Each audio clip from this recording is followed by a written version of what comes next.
ನಮಸ್ಕಾರ ವೀಕ್ಷಕರೇ, ಸಮಕಾಲೀನದ 439ನೇ ಕಂತಿಗೆ ನಿಮಗೆ ಸ್ವಾಗತ. ಭಾರತದ ನೆರೆ ರಾಷ್ಟ್ರವಾಗಿರೋ ಶ್ರೀಲಂಕಾ ಮತ್ತೊಂದು ಕ್ರಾಂತಿಗೆ ಸಾಕ್ಷಿಯಾಗಿದೆ. ಶ್ರೀಲಂಕಾ 1948ರಲ್ಲಿ ಅದು ಸ್ವಾತಂತ್ರ್ಯ ಆಯಿತು, 47ರಲ್ಲಿ ನಾವು ಸ್ವಾತಂತ್ರ್ಯಗೊಂಡಂತೆ. ಎರಡೂ ಕೂಡ ಬ್ರಿಟಿಷರ ಆಳ್ವಿಕೆಯಲ್ಲೇ ಇತ್ತು ಆ ಕಾಲಘಟ್ಟದಲ್ಲಿ. 48ರ ನಂತರದಲ್ಲಿ ಮೊಟ್ಟ ಮೊದಲ ಬಾರಿಗೆ ಶ್ರೀಲಂಕಾದಲ್ಲಿ ಒಬ್ಬ ಜನಸಾಮಾನ್ಯರ ಹಿನ್ನೆಲೆಯಿಂದ ಬಂದಿರುವಂತಹ ಹಾಗೂ ಜನಪರವಾದಂಥ ಸಮಾಜವಾದಿ ಆಶಯಗಳ ಹಿನ್ನೆಲೆ ಉಳ್ಳಂಥ ಒಬ್ಬ ವ್ಯಕ್ತಿ ಅಧ್ಯಕ್ಷರಾಗಿದ್ದಾರೆ. ಅನುರಾ ಡಿಸನಾಯಕ ಅನ್ನುವಂತಹ ಈ ಅಧ್ಯಕ್ಷರು 1960ರಲ್ಲಿ ಏನು ಇಡೀ ಶ್ರೀಲಂಕಾವನ್ನು ಒಂದು ಸಮಾಜವಾದಿ ಶ್ರೀಲಂಕಾವಾಗಿ ಕ್ರಾಂತಿ ಮಾಡಬೇಕು ಅನ್ನೋ ಉದ್ದೇಶದಿಂದ ಸ್ಥಾಪನೆಯಾದಂಥ ಜನತಾ ವಿಮುಕ್ತಿ ಪೆರುಮಣ, ಅಂದರೆ ಪ್ರಜಾ ವಿಮೋಚನಾ ಸೈನ್ಯ ಅಂತ ಅದನ್ನು ಕನ್ನಡದಲ್ಲಿ ಹೇಳಬಹುದು. ಆ ಥರ ಒಂದು ಮಾರ್ಕ್ಸ್ವಾದಿ ಮಾವೋವಾದಿ ಆಶಯಗಳನ್ನು ಉಳ್ಳಂತಹ ಮತ್ತು ಅದರಿಂದ ಪ್ರೇರಣೆ ಪಡೆದಂಥ ಒಂದು ಸಂಘಟನೆಯಲ್ಲಿ ಬೆಳೆದು ಬಂದಂಥವ್ರು. ಅಫ್ಕೋರ್ಸ್ ಆ ಕಾಲಘಟ್ಟದಲ್ಲಿ ಇವರು ಅತ್ಯಂತ ಸಕ್ರಿಯರಾಗಿದ್ದಂಥ ಸಂದರ್ಭದಲ್ಲಿ ಜನತಾ ವಿಮುಕ್ತಿ ಪೆರುಮಣ ತನ್ನ ಮೂಲ ಆಶಯಗಳಿಗಿಂತ ಭಿನ್ನವಾದಂಥ ನೆಲೆ ನಿಲುವುಗಳ ಕಡೆ ಸರಿತಾ ಇತ್ತು, ಅದು ಬೇರೆ ಪ್ರಶ್ನೆ. ಆದರೆ ಉದ್ದಕ್ಕೂ ಕೂಡ ಶ್ರೀಲಂಕಾದಲ್ಲಿ ರಣತುಂಗಗಳು ಅಥವಾ ವಿಕ್ರಮಸಿಂಘೆಗಳು ಅಥವಾ ರಾಜಪಕ್ಸೆಗಳು ಇವರುಗಳೇ ಏನು ಅಧ್ಯಕ್ಷರಾಗಿ ಪ್ರಧಾನಿಗಳಾಗಿ ಈ ಶ್ರೀಲಂಕಾವನ್ನು ಆಳ್ವಿಕೆ ಮಾಡ್ತಿದ್ರು. ಅದಕ್ಕೆ ಭಿನ್ನವಾಗಿ ಶ್ರೀಲಂಕಾದ ಇತಿಹಾಸದಲ್ಲಿ ಮೊಟ್ಟ ಮೊದಲನೇ ಬಾರಿಗೆ ಒಬ್ಬ ಜನಸಾಮಾನ್ಯರ ಅಧ್ಯಕ್ಷ, ಅದು ಮಾರ್ಕ್ಸ್ವಾದದ ಹಿನ್ನೆಲೆ ಉಳ್ಳಂಥ ಸಮಾಜವಾದಿ ಆಶಯಗಳ ಹಿನ್ನೆಲೆ ಉಳ್ಳಂಥ ಒಬ್ಬ ಅಧ್ಯಕ್ಷರು ಇವತ್ತು ಬಂದಿದ್ದಾರೆ. ಭಾರತದ ನೆರೆಹೊರೆಯಲ್ಲಿ ಹಾಗೆ ನೋಡಿದ್ರೆ ಹಲವಾರು ಕ್ರಾಂತಿಗಳು ನಡೀತಿದ್ದಾವೆ. ಕೇವಲ 2 ತಿಂಗಳ ಹಿಂದೆ ಬಾಂಗ್ಲಾದೇಶದಲ್ಲಿ ಸರ್ವಾಧಿಕಾರಿ ಶೇಖ್ ಹಸೀನಾರ ಅವ್ರನ್ನ ದೇಶದಿಂದ ಒದ್ದೊಡಿಸಿ ವಿದ್ಯಾರ್ಥಿಗಳು ಕ್ರಾಂತಿಯನ್ನು ಮಾಡಿ ಅಲ್ಲಿ ಒಂದು ಹೊಸ ಬಗೆಯ ಬಾಂಗ್ಲಾದೇಶದ ಇತಿಹಾಸ ಬರೆಯೋದಕ್ಕೆ ಅಲ್ಲಿ ಶುರುವಾಗಿದೆ. ಸುತ್ತಮುತ್ತಲ ಈ ಬೆಳವಣಿಗೆಗಳು ಭಾರತಕ್ಕೂ ಕೂಡ ಒಂದು ಎಚ್ಚರಿಕೆಯ ಗಂಟೆಯೇ ಆಗಿರುವುದರಿಂದ ಭಾರತ ಇವತ್ತೇನು ಯಾವ ಬಗೆಯ ಆಡಳಿತ ಆಗ್ತಾ ಇದೆ, ಇಂಥದೇ ಸರ್ವಾಧಿಕಾರಿ ಆಡಳಿತವನ್ನು, ಒಂದು ಜನವಿರೋಧಿಯಾದಂಥ ಆರ್ಥಿಕ ನೀತಿ ಮತ್ತು ದೇಶದ ಅಲ್ಪಸಂಖ್ಯಾತ ಜನಾಂಗವನ್ನು ಬಲಿಗೊಟ್ಟು ಆಡಳಿತವನ್ನು ನಡೆಸ್ಬೋದು ಅನ್ನುವಂತಹ ಒಂದು ದುರಭಿಮಾನಿ, ದುರಹಂಕಾರಿ, ಒಂದು ಭಾವೋನ್ಮಾದದ ರಾಜಕಾರಣವನ್ನು ಮಾಡಿದಂಥ ಪಕ್ಷಗಳು ಈ ದೇಶಗಳಲ್ಲಿ ಅಧಿಕಾರವನ್ನು ಕಳ್ಕೊಂಡ್ರು. ಜನರು ದಂಗೆ ಎತ್ತರು. ಇವತ್ತು ಶ್ರೀಲಂಕಾದಿಂದಲೂ ಕೂಡ ನಮಗೆ ಆ ರೀತಿ ಕಲಿಯುವಂಥ ಹಲವಾರು ಪಾಠಗಳಿದ್ದಾವೆ. ಜಗತ್ತಿನಾದ್ಯಂತ ಮತ್ತು ಭಾರತದಲ್ಲೂ ಕೂಡ ಹಲವಾರು ಮಾಧ್ಯಮಗಳು ಅನುರಾ ಡಿಸನಾಯಕಿಯವರನ್ನ ಹಲವಾರು ರೀತಿಯಲ್ಲಿ, ಅದರಲ್ಲೂ ಜನಪರವಾದಂಥ ಧೋರಣೆಗಳನ್ನು ಉಳ್ಳಂಥ ಮಾಧ್ಯಮಗಳು ಹಾಡಿ ಹೊಗಳ್ತಾ ಇದ್ದಾವೆ. ಮಾರ್ಕ್ಸಿಸ್ಟು ಕೆಂಪು ಧ್ವಜವನ್ನು ಎತ್ತಿಡಿಯಿರುವಂಥ ನಾಯಕ ಅಂತ ಹೇಳ್ತಿದ್ದಾರೆ. ಅದೇ ಸಮಯದಲ್ಲಿ ಹಲವಾರು ಜನ ಅಷ್ಟೊಂದು ಉನ್ಮಾದಕ್ಕೆ ಅವಕಾಶ ಇಲ್ಲ. ಅನುರಾ ಡಿಸನಾಯಕ ಮತ್ತು ಜನತಾ ವಿಮುಕ್ತಿ ಪೆರುಮಣ ಸಂಘಟನೆಗಳು ಈ ಹಿಂದೆ ಇದ್ದಂಥ ಆಶಯಗಳನ್ನು ಹೊಂದಿರುವಂಥವಲ್ಲ. ಅವರ ಹಿಂದೆ ಹಲವಾರು ಬೇರೆ ಬೇರೆ ಇದೇ ಬಗೆಯ ದುರಭಿಮಾನಿ ಇತಿಹಾಸಗಳು ಕೂಡ ಇದೆ ಅವರ ಇತಿಹಾಸದಲ್ಲಿ ಅಂತಲೂ ಕೂಡ ಎಚ್ಚರಿಸ್ತಾ ಇದ್ದಾವೆ. ಇವೆರಡನ್ನು ಇಟ್ಕೊಂಡು ಇವತ್ತಿನ ಸಂಚಿಕೆಯಲ್ಲಿ ಶ್ರೀಲಂಕಾದಲ್ಲಿ ಆದ ಬೆಳವಣಿಗೆ ಏನು, ಇವತ್ತು ಅಲ್ಲಿ ಅಧ್ಯಕ್ಷರಾಗಿ ಏನು ಅಧಿಕಾರ ಸ್ವೀಕರಿಸಿದರೆ ಅವರ ನೆಲೆ ಮತ್ತು ಜನತಾ ವಿಮುಕ್ತಿ ಪೆರುಮಣ ಮತ್ತು ಜನತಾ ವಿಮುಕ್ತಿ ಪೆರುಮಣದ ನೇತೃತ್ವದಲ್ಲಿರುವಂತಹ NPP ಒಕ್ಕೂಟ ಏನಿದೆ, ಅವರ ನೆಲೆ ನಿಲುವುಗಳೇನು, ಆರ್ಥಿಕ ನೀತಿಗಳೇನು, ಅವರ ಜನಾಂಗೀಯ ನೀತಿಗಳೇನು, ಭ್ರಷ್ಟಾಚಾರದ ಬಗ್ಗೆ ಅವರ ನೆಲೆ ನಿಲುವುಗಳೇನು ಇತ್ಯಾದಿಗಳನ್ನು ಚರ್ಚೆ ಮಾಡ್ತಾ ಇದರಿಂದ ಭಾರತ ಕಲಿಯುವ ಪಾಠ ಏನು, ಅದರಲ್ಲೂ ಮೋದಿ ಸರ್ಕಾರ ಅಧಿಕಾರಕ್ಕೆ ಬಂದ ಮೇಲೆ ಭಾರತದ ನೆರೆಹೊರೆಯ ಉದ್ದಕ್ಕೂ ಕೂಡ ಭಾರತದ ಜೊತೆ ಅಷ್ಟೊಂದು ಸ್ನೇಹವಿರದ ಅಥವಾ ದ್ವೇಷವಿರುವ ನಾಯಕರುಗಳೇ ಇರೋದು ನೋಡ್ತೀವಿ. ಉದಾಹರಣೆಗೆ ಅನುರಾ ಡಿಸನಾಯಕಿ ಕೂಡ 1987ರಲ್ಲಿ ಏನು ಇಂಡೋ ಶ್ರೀಲಂಕಾ ಪೀಸ್ ಅಕಾರ್ಡ್ ಒಂದಾಗಿತ್ತು, ಅದರ ವಿರುದ್ಧ ದೊಡ್ಡ ವಿಪ್ಲವವನ್ನೇ ಮಾಡಿದಂಥ ಜನತಾ ವಿಮುಕ್ತಿ ಪೆರುಮಣದ ಕಾರ್ಯಕರ್ತ ಅನ್ನೋದನ್ನು ನಾವು ಮರೆಯೋ ಹಾಗಿಲ್ಲ. ಅಪಾರವಾದಂಥ ಭಾರತ ವಿರೋಧಿ ನೆಲೆಯಿಂದಲೇ ಜನತಾ ವಿಮುಕ್ತಿ ಪೆರುಮಣ ಕೂಡ ತಮ್ಮ ಸಂಘಟನೆಯನ್ನು ಕಟ್ಕೊಳ್ತು. ಈಗಾಗಿದೆಯಾ ಆ ಪ್ರಶ್ನೆ ಎಲ್ಲ ಚರ್ಚಾರ್ಹವಾದದ್ದು. ಆದರೆ ಈ ತರಹದ ಸರ್ಕಾರಗಳು ನಮ್ಮ ಸುತ್ತಮುತ್ತ ಬರ್ತಿರುವುದಕ್ಕೆ ಕಾರಣವೇನು ಮತ್ತು ನಮ್ಮ ನೆರೆಹೊರೆಯ ದೇಶಗಳಲ್ಲಿ ಅಷ್ಟು ಭಾರತ ವಿರೋಧಿ ಭಾವನೆಗಳಿರೋದಕ್ಕೆ ಕಾರಣ ಏನು, ಈ ಎಲ್ಲವನ್ನು ಕೂಡ ಇವತ್ತು ಚರ್ಚೆ ಮಾಡುವ ಅಗತ್ಯ ಇದೆ. ಇನ್ಫ್ಯಾಕ್ಟ್ ಈ ಕ್ರಾಂತಿಯ ಹಿನ್ನೆಲೆಯನ್ನು ನಾವು ಮೊದಲು ಅರ್ಥ ಮಾಡ್ಕೊಳ್ಬೇಕು. 2000 ಇನ್ಫ್ಯಾಕ್ಟ್ ಶ್ರೀಲಂಕಾದ ಇತಿಹಾಸವ ಒಂದು ರೀತಿಯ ರಕ್ತಸಿಕ್ತವಾದಂಥ ಇತಿಹಾಸ. ಹಂಗೆ ನೋಡಿದ್ರೆ ಭಾರತಕ್ಕಿಂತ ಮಾನವ ಅಭಿವೃದ್ಧಿ ಸೂಚ್ಯಂಕಗಳಲ್ಲಿ, ಶಿಕ್ಷಣದಲ್ಲಿ, ಆರೋಗ್ಯದ ದೃಷ್ಟಿನಲ್ಲಿ, ಮಕ್ಕಳ ಆರೋಗ್ಯದ ದೃಷ್ಟಿನಲ್ಲಿ ಭಾರತಕ್ಕಿಂತ ಉನ್ನತ ಮಟ್ಟದಲ್ಲೇ ಇದ್ದಾವೆ. ಆದರೂ 1983ರ ನಂತರ ಸಿಂಹಳದ ರಾಜಕಾರಣದಲ್ಲಿ ಪ್ರಧಾನವಾಗಿ ಬೌದ್ಧರು ಶ್ರೇಷ್ಠರು, ಸಿಂಹಳೀಯರು ಶ್ರೇಷ್ಠರು, ಅಲ್ಲಿರುವ ಅಲ್ಪಸಂಖ್ಯಾತರು ವಿಶೇಷವಾಗಿ ತಮಿಳರು ಸಿಂಹಳೀಯರಿಗೆ ಅಧೀನರಾಗಿರಬೇಕು, ಎರಡನೇ ದರ್ಜೆ ಪ್ರಜೆಗಳಾಗಿರಬೇಕು ಅನ್ನುವಂತಹ ಒಂದು ಧೋರಣೆ, ಸಿಂಹಳೀಯ ದುರಭಿಮಾನಿ ಧೋರಣೆ ರಾಜಕಾರಣದಲ್ಲಿ ವ್ಯಾಪಿಸ್ತೊಡಗದಂತೆ ಅದರ ಬಗ್ಗೆ ಪ್ರತಿಭಟನೆಗಳು ಶುರುವಾಯಿತು. ಅದೇ ಸಿಂಹಳೀಯರ ತಮಿಳರು ದೊಡ್ಡ ರೀತಿಯಲ್ಲಿ ಪ್ರತಿಭಟನೆ ಮಾಡ್ತಾ ಮಾಡ್ತಾ LTTE ಎನ್ನುವಂತಹ ಸಂಸ್ಥೆಯ ಹೆಸರನ್ನು ಹೊಸ ಜನ್ರೇಷನ್ನ ಸುಮಾರು ಜನ ಕೇಳಿಲ್ಲದೆ ಇರ್ಬೋದು. ಆ ಕಾಲಘಟ್ಟದಲ್ಲಿ LTTEಯನ್ನು ಕೆಲವರು ಭಯೋತ್ಪಾದನೆ ಸಂಸ್ಥೆ ಅಂತ ಕರಿತಿದ್ರು. ಈ ಭಾರತದ ಪ್ರಧಾನಮಂತ್ರಿ ರಾಜೀವ್ ಗಾಂಧಿಯ ಕೊಲೆಯಲ್ಲೂ ಕೂಡ LTTEಯವರ ನೇರ ಪಾತ್ರ ಇತ್ತು. ತಮಿಳರು ಪ್ರತ್ಯೇಕವಾದಂಥ ರಾಷ್ಟ್ರವನ್ನು ಸ್ಥಾಪನೆ ಮಾಡಬೇಕು, ಶ್ರೀಲಂಕಾದ ಉತ್ತರ ಪ್ರಾಂತ್ಯದಲ್ಲಿ ಜಾಫ್ನಾ ಅನ್ನುವಂಥ ರೀತಿಯಲ್ಲಿ ಶ್ರೀಲಂಕಾದ ಸಿಂಹಳೀಯರಷ್ಟೇ ಶ್ರೀಲಂಕಾದ ಮೂಲ ನಿವಾಸಿಗಳಾಗಿರುವ ತಮಿಳರು ನಾವು ಎರಡನೇ ದರ್ಜೆ ಪ್ರಜೆಗಳಲ್ಲ, ಶ್ರೀಲಂಕಾದ ಸಿಂಹಳೀಯರ ಜೊತೆಗಿದ್ದರೆ ನಮ್ಮ ಸ್ವಾಭಿಮಾನ ಮತ್ತು ಸಾರ್ವಭೌಮತೆಗೆ ಧಕ್ಕೆ ಬರುತ್ತೆ ಅದರಿಂದ ನಮಗೆ ಪ್ರತ್ಯೇಕ ರಾಷ್ಟ್ರ ಬೇಕು ಅನ್ನೋ ಹೋರಾಟವನ್ನು ಮಾಡಿದ್ರು. ಅದು ಸಶಸ್ತ್ರ ಹೋರಾಟ ರೂಪವನ್ನು ಪಡ್ಕೊಳ್ತು. ರಕ್ತಸಿಕ್ತವಾದಂಥ ಇತಿಹಾಸ 1985ರಿಂದ ಹಿಡಿದು 2009 ತನಕ ಸುಮಾರೊಂದು 20-25 ವರ್ಷಗಳ ಕಾಲ ಅಂತರ್ಯುದ್ಧದಲ್ಲಿ ಶ್ರೀಲಂಕಾ ಸಿಕ್ಕಾಕೊಂಡಿತ್ತು. ಅದಕ್ಕೆ ಪ್ರಧಾನವಾದ ಕಾರಣ ಒಂದು ಜನಾಂಗ ಮತ್ತೊಂದು ಜನಾಂಗವನ್ನು ತುಳಿದು ಬದುಕಬೇಕು, ನಾವು ಶ್ರೇಷ್ಠರು ಉಳಿದವರು ಕನಿಷ್ಠರು ತಮಗೆ ಗುಲಾಮರಾಗಿರಬೇಕು ಅನ್ನುವ ರಾಜಕಾರಣ ಸಿಂಹಳವನ್ನು ಪ್ರಧಾನವಾಗಿ ತನ್ನ ತೆಕ್ಕೆಗೆ ತೆಗೆದುಕೊಂಡಿದ್ದರಿಂದ ಈ ಅಂತರ್ಯುದ್ಧ 2009ಕ್ಕೆ ಮುಕ್ತಾಯ ಆಯಿತು. ಅದರ ಬಗ್ಗೆ ಮತ್ತೆ ನಂತರ ಚರ್ಚೆ ಮಾಡೋಣ. LTTE ಸರ್ವನಾಶ ಮಾಡಿದ್ರು. LTTE ಮಾತ್ರ ಅಲ್ಲ, ಲಕ್ಷಾಂತರ, ಒಂದು ಅಂದಾಜಿನ ಪ್ರಕಾರ ಸುಮಾರು 10 ಲಕ್ಷಕ್ಕೂ ಹೆಚ್ಚು ಸಾಮಾನ್ಯ ತಮಿಳರ ಕಗ್ಗೊಲೆಯನ್ನು ಆಗಿನ ಅಧ್ಯಕ್ಷ ರಾಜಪಕ್ಸ ಮತ್ತು ವಿಷಾದದ ಸಂಗತಿ ಅಂದರೆ ಇವತ್ತು ಅಧಿಕಾರಕ್ಕೆ ಬಂದಿರುವಂತಹ ಅನುರಾ ಡಿಸನಾಯಕೆಯವರ ಜನತಾ ವಿಮುಕ್ತಿ ಪರಿಮಳ ಇವರ ಬೆಂಬಲದೊಂದಿಗೆ ಕಗ್ಗೊಲೆಗಳು ತಮಿಳು ಪ್ರಾಂತ್ಯಗಳಲ್ಲಿ ನಡೆದು 2009ರಲ್ಲಿ ಆ ಅಧ್ಯಾಯ ಮುಕ್ತಾಯ ಆಯಿತು. ಆದರೆ ಇದರ ಪರಿಣಾಮ ಸಿಂಹಳದ ರಾಜಕಾರಣದ ಮೇಲೂ ಆಯಿತು. ಯಾವಾಗ ಅಂತರ್ಯುದ್ಧ ಅಂತಾಯಿತೋ ಪರಮಾಧಿಕಾರ, ಉದಾಹರಣೆಗೆ 1978ರಲ್ಲೇ ಅಲ್ಲಿ ಇರುವಂತಹ ಪ್ರಜಾತಂತ್ರ ವ್ಯವಸ್ಥೆ ಅಧ್ಯಕ್ಷೀಯ ವ್ಯವಸ್ಥೆ, ಸಂಸತ್ತಿರುತ್ತೆ. ನಮ್ಮ ದೇಶದಲ್ಲಿ ಸಂಸತ್ತಿದೆ, ಪ್ರಧಾನಿಗೆ ಪರಮಾಧಿಕಾರ, ರಾಷ್ಟ್ರಪತಿ ಪ್ರಧಾನಿ ಮತ್ತು ಕ್ಯಾಬಿನೆಟ್ ಹೇಳ್ದಂಗೆ ತನ್ನ ನಿಲುವನ್ನು ವ್ಯಕ್ತಪಡಿಸಬೇಕು. ಆದರೆ ಅಲ್ಲಿ ಅಧ್ಯಕ್ಷನಿಗೆ ಪರಮಾಧಿಕಾರ, ಸಂಸತ್ತಿಗೆ ಅಧಿಕಾರ ಇರುತ್ತೆ, ಆದರೆ ಸಂಸತ್ತಿಗಿಂತ ಹೆಚ್ಚಿನ ಅಧಿಕಾರ ಎಕ್ಸಿಕ್ಯೂಟಿವ್ ಪ್ರೆಸಿಡೆನ್ಸಿ ಅಂತ ಹೇಳ್ತಾರೆ. 88ರಲ್ಲಿ ಅಧ್ಯಕ್ಷೀಯ ಒಂದು ವ್ಯವಸ್ಥೆಗೆ ತಿದ್ದುಪಡಿಯನ್ನು ತಂದು ಅಧ್ಯಕ್ಷರ ಥರನೇ ಸರ್ಕಾರದ ಅಧಿಕಾರಗಳು ಇರುವಂತಹ ತಿದ್ದುಪಡಿ ತಂದು ಒಂದು ಪರಮಾಧಿಕಾರ ಸೃಷ್ಟಿಯಾಯಿತು.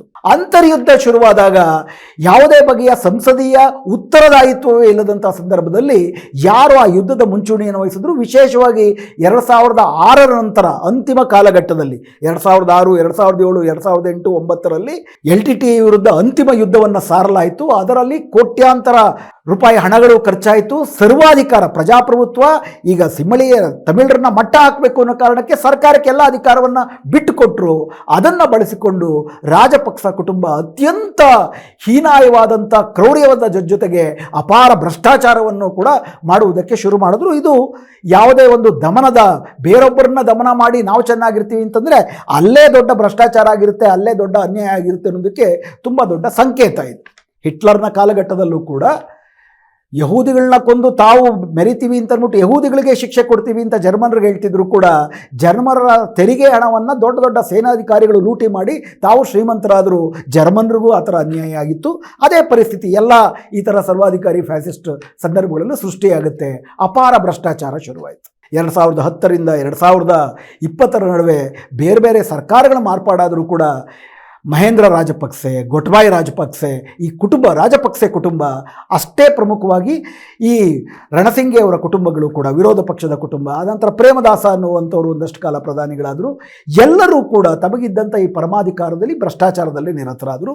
ಇವರೆಲ್ಲರೂ ಕೂಡ ರಾಜಪಕ್ಸಗಳಿರ್ಬೋದು, ಪ್ರೇಮದಾಸಗಳಿರ್ಬೋದು, ರಣತುಂಗೆಗಳಿರ್ಬೋದು, ಇವರೆಲ್ಲರೂ ಕೂಡ ಕೊಲಂಬೋ ಮೂಲದ ಐತಿಹಾಸಿಕವಾಗಿ ಕುಲೀನ ಮನೆತನದಿಂದ ಶ್ರೀಮಂತ ಹಿನ್ನೆಲೆಯಿಂದ ಬಂದಂಥವರೇ ಹೊರತು ಶ್ರೀಲಂಕಾದ ಸಿಂಹಳೀಯ ಸಾಮಾನ್ಯ ಮನೆತನದಿಂದ ಬಂದಂಥವರಲ್ಲ.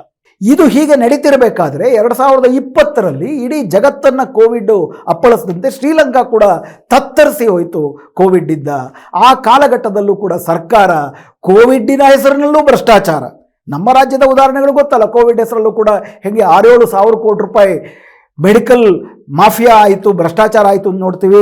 ಇವತ್ತಿನವರೆಗೂ ಕೂಡ PM ಕೇರ್ಸಲ್ಲಿ ಏನು ಸಾವಿರಾರು ಕೋಟಿ ರೂಪಾಯಿ ಹಣ ಕಲೆಕ್ಷನ್ ಆಗಿದೆ, ಅದರ ಲೆಕ್ಕಾಚಾರ ಇಲ್ಲ. ಇದು ಎಲ್ಲ ದೇಶಗಳಲ್ಲೂ ಕೂಡ ಕೋವಿಡ್ ಅನ್ನುವಂಥದ್ದು ಆ ರೀತಿ ಆ ಒಂದು ಮೆಡಿಕಲ್ ಎಮರ್ಜೆನ್ಸಿ ಒಂದು ಬಗೆಯ ಸರ್ವಾಧಿಕಾರಕ್ಕೆ ಎಲ್ಲ ಕಡೆ ಅವಕಾಶ ಮಾಡಿಕೊಡ್ತು. ಅದು ಭ್ರಷ್ಟಾಚಾರಕ್ಕೂ ಲೀಡ್ ಮಾಡ್ತು. ರಾಜಪಕ್ಸೆ ಕುಟುಂಬ ಆಗ ಅಧಿಕಾರದಲ್ಲಿತ್ತು. ಅವರು ಈ ಸಂದರ್ಭವನ್ನು ಬಳಸಿಕೊಂಡು, ಜನರ ನೋವನ್ನು ಬಳಸಿಕೊಂಡು ಅಪಾರ ಭ್ರಷ್ಟಾಚಾರವನ್ನು ಮಾಡೋಕ್ಕೆ ಶುರು ಮಾಡಿದ್ರು. ಕೋವಿಡಿಂದ ಹೊರಗೆ ಬರ್ತಿದ್ದಂತೆಯೇ 2021-2022ರಲ್ಲಿ ಗೋಟಬಾಯ ರಾಜಪಕ್ಸ ಅಧ್ಯಕ್ಷರಾದರು. ಅವರು ತೆಗೆದುಕೊಂಡಂಥ ಆರ್ಥಿಕ ನೀತಿಗಳಿಂದ ಎಂಥ ಒಂದು ಅಲ್ಲೋಲ ಕಲ್ಲೋಲವಾಯಿತು ಅಂತಂದರೆ, ಏಕಾಏಕಿ ಸಾವಯವ ಕೃಷಿಯನ್ನು ಮಾಡ್ತೀವಿ ಅಂತೇಳಿ ಕೃಷಿ ಧ್ವಂಸ ಆಗೋಯ್ತು. ಯಾಕಂದರೆ ಅದನ್ನು ಹಂತ ಹಂತವಾಗಿ ಮಾಡಬೇಕಾಗಿತ್ತು. ರಾಸಾಯನಿಕ ಇದನ್ನೆಲ್ಲ ರದ್ದು ಮಾಡಿದ್ರು, ಉತ್ಪಾದನೆ ಆಗಲಿಲ್ಲ, ಒಟ್ಟಾರೆ ಕುಸಿದು ಬಿತ್ತು. ಹಾಗೂ ಮುಸ್ಲಿಮರ ವಿರುದ್ಧ ದ್ವೇಷ ಭಾವನೆ ಹೆಚ್ಚಿಸೋದಕ್ಕೆ ಶುರು ಮಾಡಿದ್ರು. ಇವೆಲ್ಲದರ ಒಟ್ಟು ಪರಿಣಾಮದಿಂದಾಗಿ ಶ್ರೀಲಂಕಾದ ಆರ್ಥಿಕತೆನೇ ಕುಸಿದು ಬಿತ್ತು. ನಾವು 2022ರಲ್ಲಿ ಇದರ ಬಗ್ಗೆ ಒಂದು ವಿಡಿಯೋ ಕೂಡ ಮಾಡಿದ್ವಿ, ಶ್ರೀಲಂಕಾದ ಆರ್ಥಿಕತೆ ಯಾಕೆ ಕುಸಿದು ಬಿತ್ತು ಅಂತ. ಆಗ 2022ರಲ್ಲಿ ಈ ರಾಜಪಕ್ಸೆ ಕುಟುಂಬದ ವಿರುದ್ಧ ಇಡೀ ಶ್ರೀಲಂಕಾದ ಜನ ದೊಡ್ಡ ರೀತಿಯಲ್ಲಿ ದಂಗೆ ಎದ್ರು ಬೀದಿಗೆ ಬಂದರು. ಯಾವ ಬಗೆಯ ಜನರದಾದನ ಅರಗಾಲಯ ಅಂತ ಏನೋ ಕರೀತಾರೆ ಸಿಂಹಳೀಯ ಭಾಷೆಯಲ್ಲಿ, ಆ ಒಂದು ದೊಡ್ಡ ದಂಗೆಯ ಕಾರಣಕ್ಕಾಗಿ ರಾಜಪಕ್ಸೆ ಕುಟುಂಬ ದೇಶ ಬಿಟ್ಟು ಓಡೋಗ್ಬೇಕಾಗಿ ಬಂತು. ಇಡೀ ಸರ್ಕಾರ ಕುಸಿದು ಬಿತ್ತು. ಅದರ ನಡುವಿನ ತಾತ್ಕಾಲಿಕ ಅವಧಿಯಲ್ಲಿ ಮುಂದಿನ ಚುನಾವಣೆ ನಡೆಯುವ ತನಕ ಅನ್ನುವ ಅವಧಿಯವರೆಗೆ ರಣಿಲ್ ವಿಕ್ರಮಸಿಂಘೆ ಅನ್ನೋರು ಅಲ್ಲಿ ಪ್ರಧಾನಮಂತ್ರಿಯಾದರು. ಯಾವ ಬಗೆಯಲ್ಲಿ ತತ್ತರಿಸಿ ಹೋಗಿತ್ತು ಇಡೀ ಶ್ರೀಲಂಕಾ ಅಂತಂದರೆ, ಸುಮಾರು 70% ಇನ್ಫ್ಲೇಷನ್ನು, ಶ್ರೀಲಂಕಾದ ರೂಪಾಯಿ ಕುಸಿದೋಗಿತ್ತು. Cylinder ಸಿಗ್ತಿರಲಿಲ್ಲ, petrol ಸಿಗ್ತಿರಲಿಲ್ಲ. ನೀವು ಅದನ್ನೆಲ್ಲ ಆವಾಗ ವಿಡಿಯೋಗಳಲ್ಲಿ ಮತ್ತು ಪತ್ರಿಕೆಗಳಲ್ಲಿ ನೋಡಿರ್ತೀರಿ. ಸಾಲುಗಟ್ಟಲೆ ಕ್ಯೂಗಳು, ತುತ್ತು ಅನ್ನಕ್ಕೆ ತತ್ತರಿಸೋಗುವಂಥ ಒಂದು ವ್ಯವಸ್ಥೆ ಇಡೀ ಶ್ರೀಲಂಕಾದ ಬಡ ಜನರನ್ನು ಕಂಗಾಲಾಗಿ ಮಾಡಿತ್ತು. ಅದರ ನಡುವೆ ಅದರಲ್ಲೂ ಭ್ರಷ್ಟಾಚಾರ ಮಾಡಿ ರಾಜಪಕ್ಸೆ ಕುಟುಂಬಗಳು, ಬೇರೆ ಬೇರೆ ಕುಲೀನ ಕುಟುಂಬಗಳು ಭ್ರಷ್ಟಾಚಾರ ಮಾಡಿ ಶ್ರೀಮಂತರಾಗಿರೋದ್ರಿಂದ ಅವ್ರ ವಿರುದ್ಧನೂ ಕೂಡ ಕೊತ ದೊಡ್ಡ ಆಕ್ರೋಶ ಬೆಳೀತಿತ್ತು. 2022ರ ನಂತರ ಅಧಿಕಾರಕ್ಕೆ ಬಂದಂಥ ರನಿಲ್ ವಿಕ್ರಮಸಿಂಘೆ ಅವರ ಸರ್ಕಾರ IMF ಇಂದ ಸಾಲ ತೆಗೆದುಕೊಳ್ತು. ಶ್ರೀಲಂಕಾ ತಾತ್ಕಾಲಿಕವಾದರೂ ಕೂಡ ಈ ಬಿಕ್ಕಟ್ಟಿನಿಂದ ಹೊರಗೆ ಬರಬೇಕು ಅಂತ. ನಿಮಗೆ ಗೊತ್ತಿರೋ ಹಾಗೆ IMF ಈ ದೇಶದ ದೊಡ್ಡ ದೊಡ್ಡ ಕಾರ್ಪೊರೇಟ್ ಉದ್ಯಮಿಗಳ ಹೂಡಿಕೆಗಳ ಪರವಾಗಿ ಇರುವಂತಹ ಒಂದು ಬಡ್ಡಿ ವ್ಯಾಪಾರಿ ಸಂಸ್ಥೆ ಅಂತಲೇ ನೀವು ಕರೀಬೋದು. ದೇಶಗಳ ಸರ್ಕಾರಗಳಿಗೆ ಅವರು ಸಾಲವನ್ನು ಕೊಡ್ತಾರೆ ತತ್ಕ್ಷಣದ ಬಿಕ್ಕಟ್ಟಿನಿಂದ ಹೊರಗಡೆ ಬರುವುದಕ್ಕೆ. ಆದರೆ ಅದಕ್ಕೆ ಎಂಥ ಷರತ್ತುಗಳನ್ನ ಹಾಕ್ತಾರೆ ಅಂತಂದರೆ, ಅದರಲ್ಲಿ ಮುಖ್ಯವಾಗಿ ಸಾಮಾನ್ಯ ಜನರನ್ನು ಇನ್ನೂ ಹೆಚ್ಚು ಸುಲಿಗೆ ಮಾಡಿ ತಮ್ಮ ದೇಶದಲ್ಲಿ ಯಾವ ರೀತಿಯ ಆರ್ಥಿಕ ಅಭಿವೃದ್ಧಿ ತರಬೇಕು ಅಂತಂದರೆ, ಆ ಸ್ವದೇಶಿ ಉದ್ಯಮಿಗಳು, ದೊಡ್ಡ ದೊಡ್ಡ ಕಾರ್ಪೊರೇಟ್ ಉದ್ಯಮಿಗಳಿಗೆ ಮತ್ತು ವಿದೇಶಿ ಉದ್ಯಮಿಗಳಿಗೆ ಪೂರಕವಾಗಿರುವಂತಹ ರೀತಿಯಲ್ಲಿ ತಮ್ಮ ಆರ್ಥಿಕ ವ್ಯವಸ್ಥೆ ಬದಲಾಯಿಸಬೇಕು. ತಮ್ಮ ದೇಶದ ಸಂಪನ್ಮೂಲ ತಮ್ಮ ದೇಶದ ಉದ್ಯಮಗಳಿಗೆ ಮಾತ್ರ ಅನ್ನುವ ನೀತಿ ಇದ್ದರೆ ಅದನ್ನು ಸಂಪೂರ್ಣವಾಗಿ ಕೈಬಿಟ್ಟು ತಮ್ಮ ದೇಶದ ಸಂಪನ್ಮೂಲಗಳನ್ನು ವಿದೇಶಕ್ಕೆ ತೆರೆದಿಡಬೇಕು. ಅಂದರೆ ಜಾಗತೀಕರಣ, ಉದಾರೀಕರಣ, ಖಾಸಗೀಕರಣದ ನೀತಿಗಳನ್ನು ಕಡ್ಡಾಯವಾಗಿ ಪಾಲಿಸಿ ಅದನ್ನು ಜಾಗತಿಕವಾದಂಥ ಕಾರ್ಪೊರೇಟ್ ಸಾಮ್ರಾಜ್ಯದ ಒಂದು ವಸಾಹತುವನ್ನಾಗಿ ಆ ದೇಶದ ಆರ್ಥಿಕತೆಯನ್ನು ಮಾಡಿಕೊಳ್ಳೋದು IMF ಎಲ್ಲ ಕಡೆ ಮಾಡ್ತಿರೋದು. ತತ್ಕ್ಷಣದಲ್ಲಿ ಬಿಡುಗಡೆ ಸಿಗುತ್ತೆ, ಆದರೆ ದೀರ್ಘಕಾಲೀನವಾದಂಥ ಆರ್ಥಿಕ ಗುಲಾಮಗಿರಿ ಅದರಿಂದ ಉಂಟಾಗುತ್ತೆ. ತತ್ಕ್ಷಣದಲ್ಲಿ ಸಾಲ ತಗೊಂಡು ನಿಮಗೆ ಇಮಿಡಿಯೇಟ್ ಆಗಿ ಯಾವುದಾದ್ರೂ ಒಂದು ಪೆಟ್ರೋಲ್ ಇರ್ಬೋದು, ಡೀಸೆಲ್ ಇರ್ಬೋದು, ಆಹಾರ ಔಷಧಿ ಸಿಗ್ಬೋದು.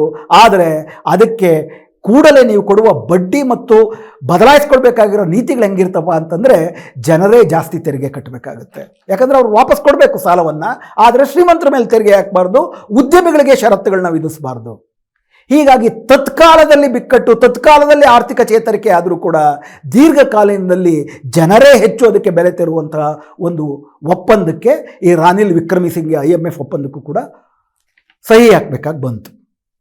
ಈ ಹಿನ್ನೆಲೆಯಲ್ಲಿ ಅಂದರೆ, ಒಂದು ಕಡೆ ಇದುವರ ತನಕ ಶ್ರೀಲಂಕಾವನ್ನು ಆಳದಂಥ ಕುಲೀನ ಮನೆತನವರ, ಶ್ರೀಮಂತ ಮನೆತನಗಳ ಅಪಾರ ಭ್ರಷ್ಟಾಚಾರ, ಇನ್ನೊಂದು ಕಡೆ ಅದೇ ಶ್ರೀಲಂಕಾದ ಮೂಲ ನಿವಾಸಿಗಳ ಭಾಗವಾಗಿರುವ ತಮಿಳರು ಮತ್ತು ಮುಸ್ಲಿಮರ ಮೇಲೆ ಅತ್ಯಂತ ಹೀನಾಯವಾದಂಥ ದಮನ. ಆ ದಮನ ಮಾಡುವುದಕ್ಕೆ ಪೂರಕವಾಗಿ ಪ್ರತಿಯೊಬ್ಬ ಸಿಂಹಳೀಯರನಲ್ಲೂ ಕೂಡ ದ್ವೇಷ ಮನೋಭಾವನೆಯನ್ನು ಸೃಷ್ಟಿ ಮಾಡಿ ತಾವು ಮಾಡ್ತಿರೋಂಥ ಅನಾಚಾರವನ್ನು, ಭ್ರಷ್ಟಾಚಾರವನ್ನು ಮುಚ್ಚಿ ಹಾಕುವ ಪ್ರಯತ್ನ. ಮೂರನೇದಾಗಿ IMF ಅಂತ ಅಂತಾರಾಷ್ಟ್ರೀಯ ಮಾರ್ವಾಡಿ ಸಂಸ್ಥೆಯಿಂದ ಸಾಲ ತಗೊಂಡು ಜನರ ಆರ್ಥಿಕತೆಯನ್ನೇ ಇನ್ನೊಂದಷ್ಟು ಕಷ್ಟಕ್ಕೆ ಒಳಪಡಿಸುವಂತಹ ಆರ್ಥಿಕ ನೀತಿ. ಈ ಮೂರು ಹಿನ್ನೆಲೆಯಲ್ಲಿ ಚುನಾವಣೆ ನಡೀತು, ಅಧ್ಯಕ್ಷೀಯ ಚುನಾವಣೆ. ಸಾಮಾನ್ಯ ಜನರಿಗೆ, ಸಿಂಹಳೀಯರಿಗೆ ಕಣ್ಣೆದುರಿಗೆ ಕಾಣ್ತಿದ್ದಿದ್ದು, ಇದುವರ ತನಕ ಆಳ್ತಿದ್ದಂಥ ಈ ಜನ ಯಾರಿದ್ದಾರೆ, ರಾಜಪಕ್ಸೆಗಳು, ರಣತುಂಗಗಳು, ವಿಕ್ರಮಸಿಂಘೆಗಳು, ಪ್ರೇಮದಾಸಗಳು, ಇವರು ಇವ್ರಿಗೇನು ಈ ಕೋವಿಡ್ ಬಂದರೂ ಇವ್ರಿಗೇನು ಆಗಲ್ಲ, ಆರ್ಥಿಕ ಸಂಕಷ್ಟ ಬಂದರೂ ಇವ್ರಿಗೇನಾಗಲ್ಲ, ಇವರ ಆಸ್ತಿ ಪಾಸ್ತಿಗಳು ಜಾಸ್ತಿ ಆಗ್ತಾನೆ ಇರುತ್ತೆ. ಇವರ ಭ್ರಷ್ಟಾಚಾರಗಳನ್ನು ಕಣ್ಣೆದುರು ನೋಡಿ ಈ ಪಕ್ಷಗಳನ್ನು ಮೀರಿ 2 ಪ್ರಧಾನವಾದ ಪಕ್ಷಗಳು, United nationalist party UNP, Sri Lanka freedom party SLFP, ಇವೆರಡು ಪ್ರಮುಖವಾದಂಥ ಪಕ್ಷಗಳು. ಇವುಗಳ ಆಚೆಗೆ ಒಂದು ಪರ್ಯಾಯವನ್ನು ಹುಡುಕಬೇಕು. ಇವರೆಲ್ಲರೂ ಕೂಡ ನಮ್ಮನ್ನು ಲೂಟಿ ಮಾಡಿದವರೇ ಅನ್ನುವಂತಹ ಒಂದು ಭಾವನೆ ಸಿಮ್ಮಳಿಯ ಸಾಮಾನ್ಯರಲ್ಲಿ ಅತಿ ದೊಡ್ಡ ಮಟ್ಟದಲ್ಲಿತ್ತು. ಆಗ ಜನತಾ ವಿಮುಕ್ತಿ ಪೆರಮಣದಿಂದ ಅರುಣ ಡಿಸನಾಯಕೆಯವರು NPP 2019ರಲ್ಲೇ ಈ ಒಂದು ಒಕ್ಕೂಟವನ್ನು ಮಾಡಿಕೊಂಡ್ರು. 2019ರ ಚುನಾವಣೆಯಲ್ಲಿ ಇವ್ರಿಗೆ ಸಿಕ್ಕಿದ್ದು ಬರೀ 3.5% ವೋಟ್ ಶೇರ್ ಮಾತ್ರ.